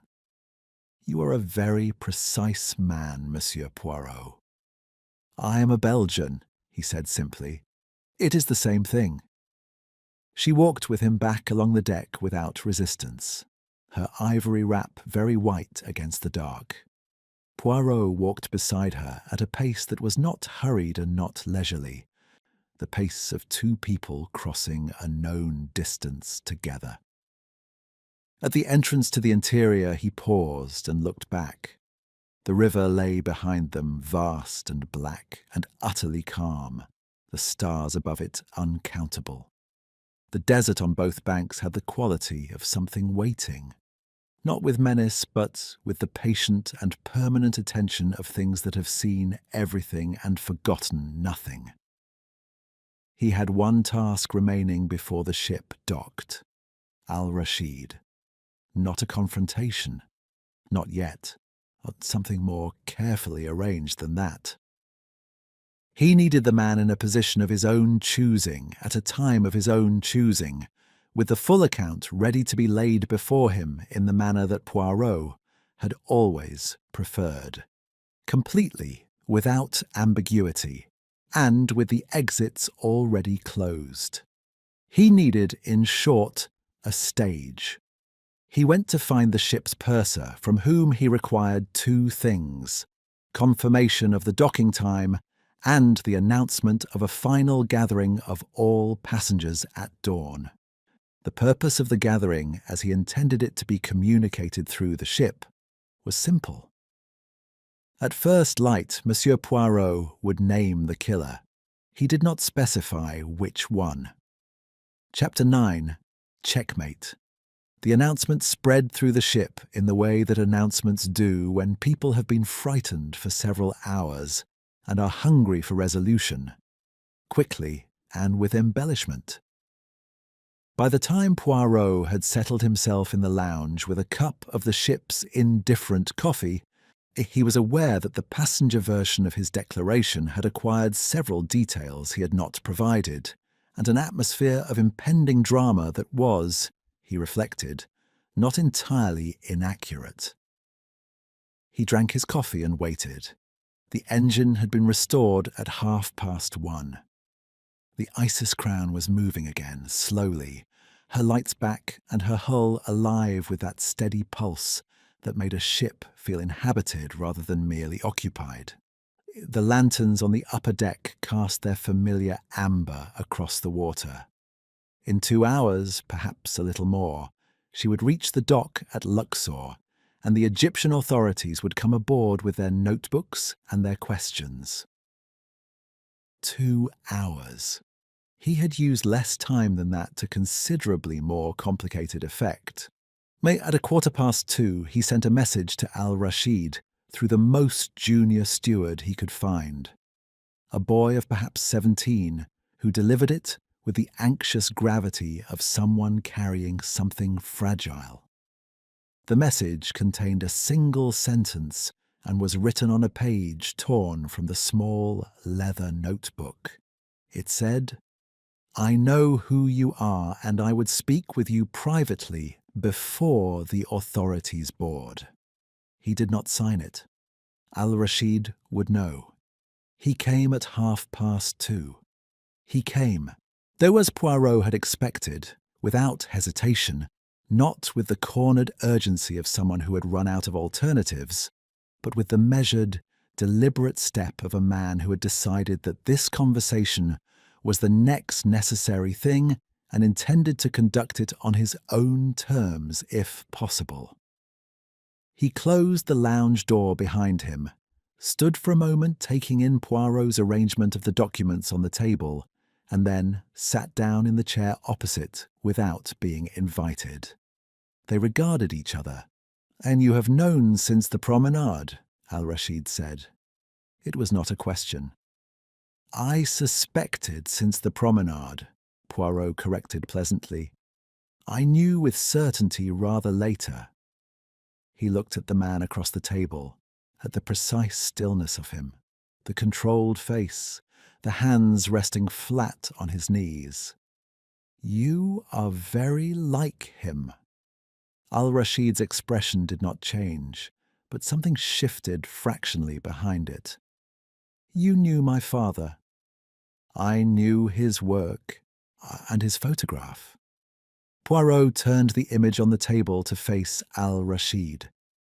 The 4 figures at the tomb entrance, wards slightly apart, looking directly at the camera with that grave attention. "You have his eyes, and his particular quality of looking at things as though you intend to understand them entirely before you permit yourself an opinion." Al-Rashid looked at the photograph. A long moment passed. When he looked up, something had changed in his face, not softened, but altered, as a landscape changes when a cloud moves and the light falls differently on the same ground. "My mother died when I was 12, he said. She had letters from him, academic papers he had written, photographs. She kept them in a tin box under the bed because she thought I did not know about them, and I pretended not to know because she seemed to need the privacy of her grief." He paused. "When she died, I read them, all of them.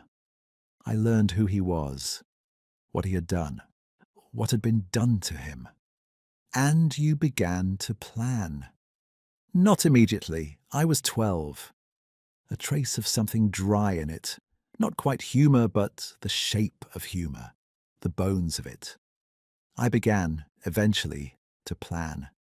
It took me some years to understand that a plan of this kind requires patience above everything else, that the wanting of a thing and the doing of it must be separated by enough time and preparation, that the doing is not merely the wanting in disguise." Poirot studied him. "You obtained this posting deliberately." 3 years ago. The Isis crown carries the Nile banquet every 2 years. I knew Bellamy attended. I knew Carpathos attended. Mercer had been attached twice before as security. I arranged to be here when they were next all present together. He said it without drama, as a man describes a logistics problem he has solved. "I am good at my work. My record is beyond reproach. No one looked at me and saw anything other than what I chose to show them." "The lotus," Poirot said. "The parchment, the hieroglyphs. My father spent 30 years studying that tomb. Its language was the language of his life." Al-Rashid's voice carried nothing excessive, no performance of feeling, just the flat truth of it. "I studied it also. It seemed appropriate that his symbols should be the last things they saw. The timing, 9:15, precisely. The time of my mother's death. She died at 9:15 in the evening, in a hospital in Cairo, 23 years ago." He paused. "She had never recovered fully from the news of his accident. Some people do not recover from certain losses. They continue and they function and they diminish, and eventually they stop. The lounge was very quiet. The river moved beneath them. Poirot looked at the photograph on the table and thought of the girl in the faded blue dress who had watched him on the promenade with old, careful eyes and who had appeared on the gangway of a guarded vessel to place a lotus in his hand and vanish. He had one question he had not yet asked. "Layla," he said, "the child. My niece, my sister's daughter. She lives in Luxor." The first thing resembling discomfort moved across Al-Rashid's face. "She knew nothing of the specifics. I told her to deliver a flower to a man in a pale suit and to be quick about it. She is 10 years old and she is good at being invisible in markets." He looked at Poirot steadily. "She is not involved." "I did not imagine she was." Poirot folded his hands on the table. "Now, I must speak to you about something that occurred on this ship tonight which was not your work. Something that has complicated the picture considerably." Al-Rashid waited. Poirot told him about Clara. He did it plainly, without softening it or elaborating it. Because Al-Rashid was not a man for whom either kindness would be a mercy or dramatics would be a revelation. He told him who she was. He told him where he had found her, and how, and when. He told him about the dark glasses on the floor beside the bunk. Al-Rashid was still throughout. When Poirot finished, he remained still for a further moment, and then something happened in his face that was the first entirely uncontrolled thing Poirot had seen from him all evening. Not grief, precisely. Something angrier than grief, and deeper. The expression of a man who has carried a wrong for 20 years, and has just been told that it has extended its reach to someone who had nothing to do with its origin. "She came to me," he said at last, 3 weeks ago. She had found copies of the excavation records in a London archive, a bequest of her father's papers to a university library that had never been properly catalogued, and she wrote to me after finding my name in a letter among his effects. She knew who I was. He paused. "We corresponded. We met once in Cairo. She told me what she planned to do." "Did you warn her of the banquet?" "I told her not to come. She came anyway." His jaw was tight. "Ward's daughter?" "Yes," said Poirot quietly. "Entirely." He picked up the photograph from the table and placed it, with the excavation records and the 2 lotus flowers, in a neat arrangement before him. The evidence of everything. He looked at it with the satisfaction of a completed equation and the heaviness of a man who knows that the completion of a thing and the resolution of it are not the same. "Monsieur Al-Rashid," he said, "when this ship docks, I will give a full account to the authorities of everything that occurred tonight and everything that preceded it. That account will include your father's murder, the theft of the artifacts, and the identity of the person responsible for Clara Hastings's death." He paused. "It will also include your actions. I cannot alter that. It is not within my powers, nor would I exercise such powers if they were." Al-Rashid looked at him without expression. "I did not expect otherwise." "No." Poirot rose and straightened his jacket and looked out the porthole at the first pale suggestion of dawn beginning along the eastern horizon above the desert cliffs. Out of the sky there was not yet light, but had ceased to be entirely dark. A threshold colour, neither one thing nor the other, the particular grey of the world deciding what it will become. "But I wished you to hear it from me directly. As a—" he searched briefly. "Courtesy between men who have both been trying. in their different ways to serve the same truth. Al-Rashid looked at the photograph one last time. Then he nodded once and stood. "Will you come to the upper deck?" Poirot said, "and wait there until we dock? I would prefer you within sight." "Yes," said Al-Rashid, "I will come." They walked out of the lounge together into the corridor and up the stairs to the upper deck, where the desert air was cool and smelled of sand and distance and the very early morning. The Nile ahead of them caught the first grey light on its surface, and for a moment the water looked like hammered silver rather than gold. The same river, an entirely different hour, yet an entirely different quality of illumination. Poirot stood at the railing and felt the case settle into its final shape around him, the last pieces finding their positions, the whole thing acquiring the stillness of something finished. Behind him, from the direction of the city, a single light was visible on the water, the dock at Luxor and the figures gathering on it. The board was set. Checkmate had been spoken. Now came the long, necessary work of explaining it to everyone else. Chapter 10. The World After. The Isis Crown docked at Luxor at 20 minutes past 4 in the morning. The authorities were waiting on the quay with the particular posture of officials who have been roused before dawn and are performing their professional competence over the considerable objection of their personal comfort. There were 6 of them.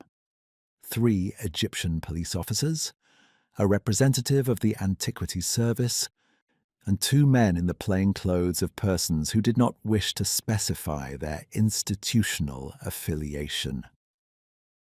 Poirot, who had spent a productive hour while the ship made for the dock, composing a written account of the night's events in his precise, economical hand, gave it to the senior officer with a small bow and stepped aside.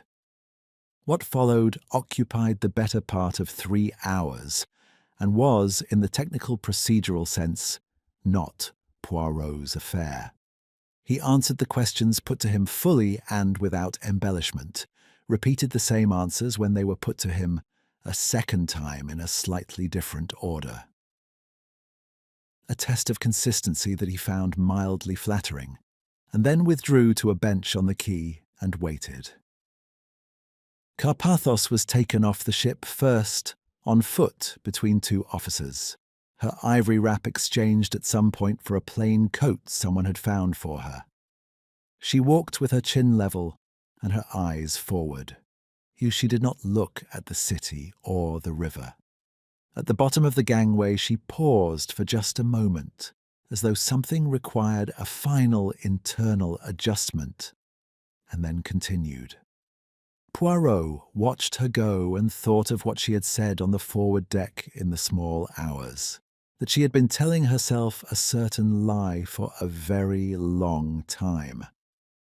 The lie, he reflected, had been comfortable, and she had been intelligent enough to know it was a lie, and weak enough to go on telling it, which was perhaps the most ordinary human failing of all.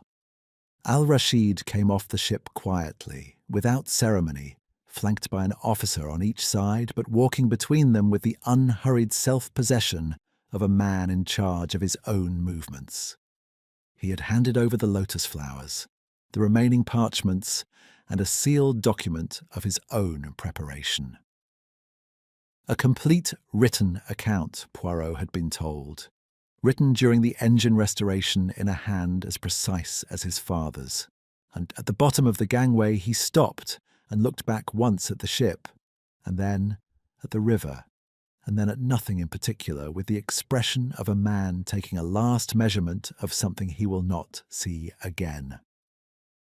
Then he walked on. Poirot remained on his bench.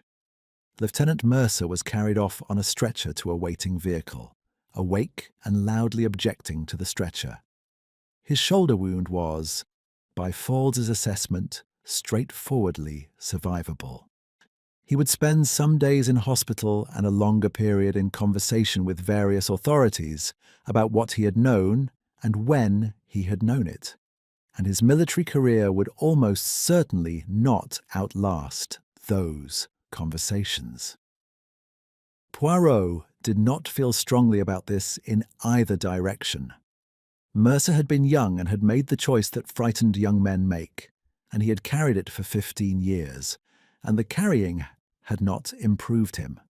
Whether it had sufficiently punished him was a question for the authorities, and not for Poirot, who had long since ceased to believe that these two things reliably coincided.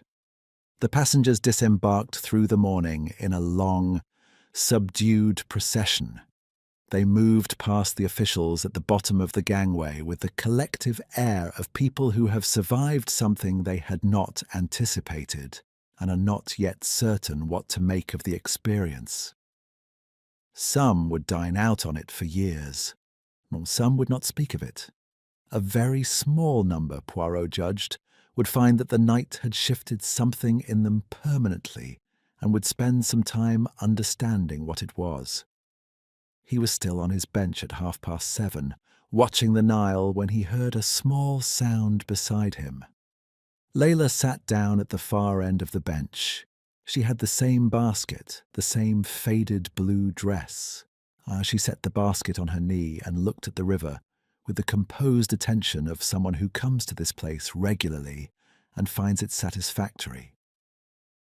In the basket, Poirot saw there were no roses and no lotus flowers, only a small bunch of white jasmine, the kind that had been wound around the Isis Crown's gangway posts the night before.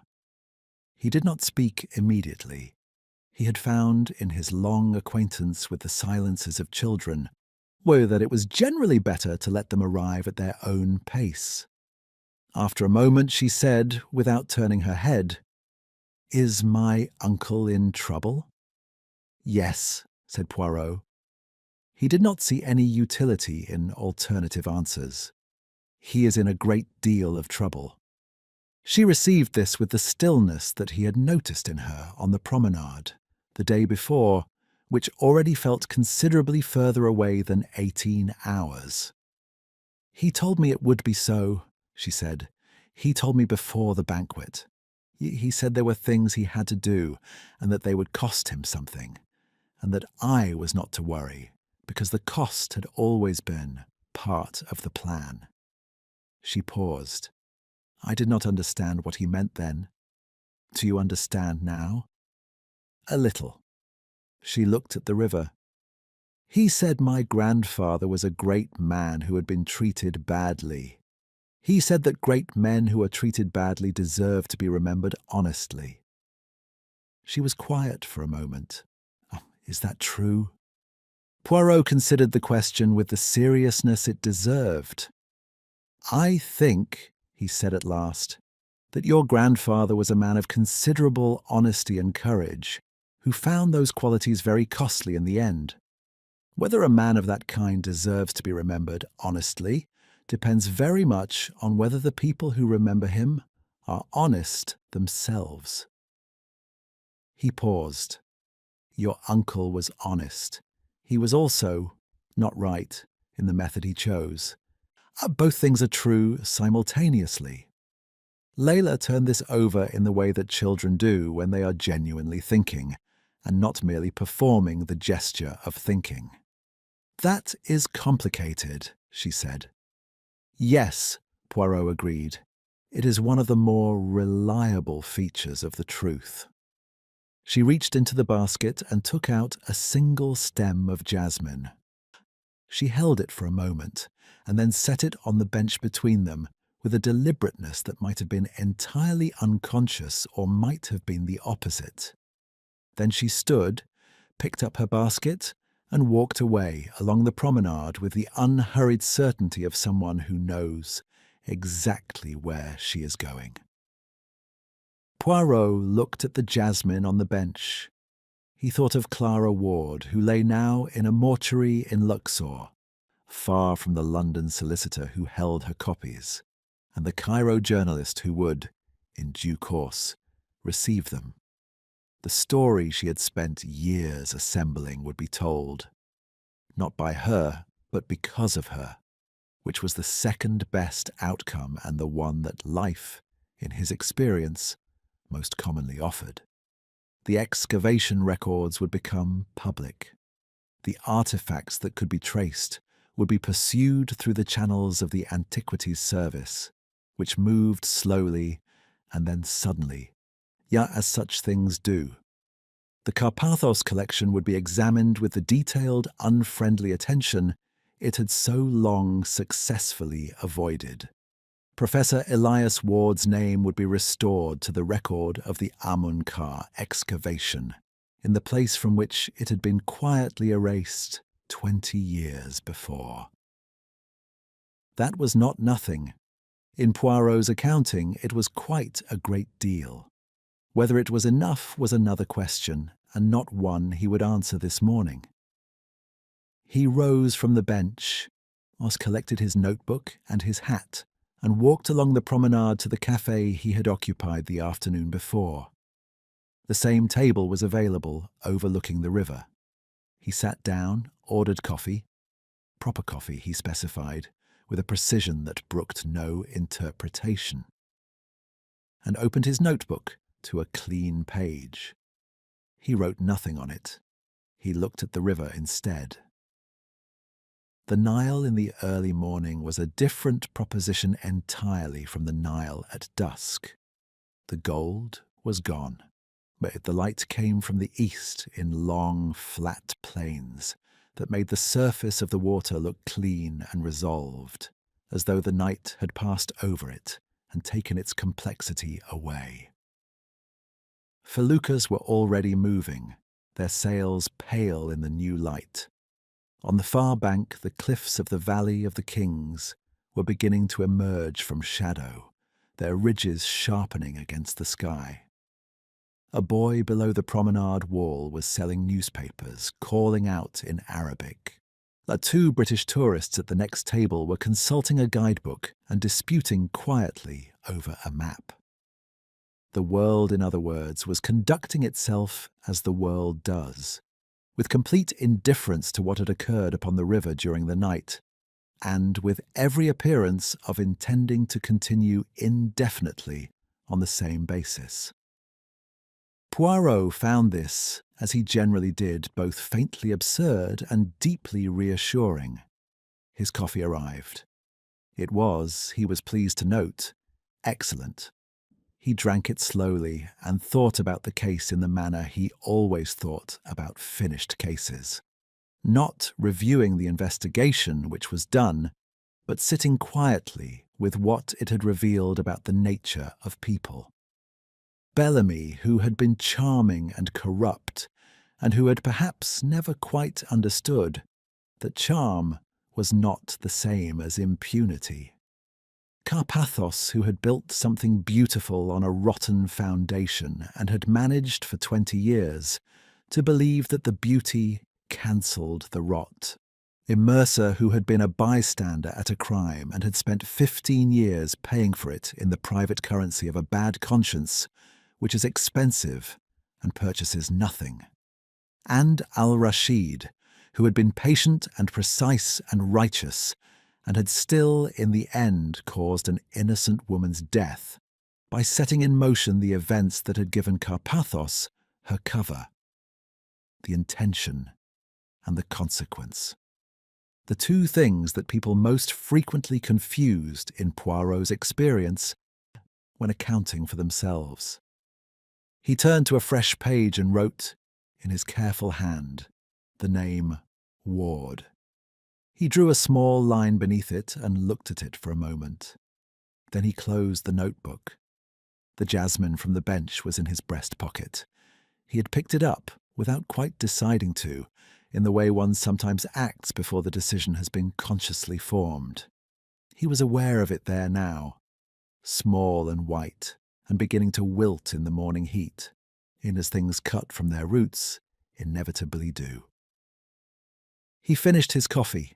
The Nile moved past below the promenade, broad and unhurried and entirely itself, neither commemorating nor forgetting, simply carrying the morning south as it carried everything: the light, the feluccas, the reflections of the cliffs, the whole bright, indifferent surface of a day that did not know what lay beneath it. Not all wounds, Poirot thought, are healed by the truth. But the truth is where one must begin, every time, without exception. It was the only first principle he had ever found that held.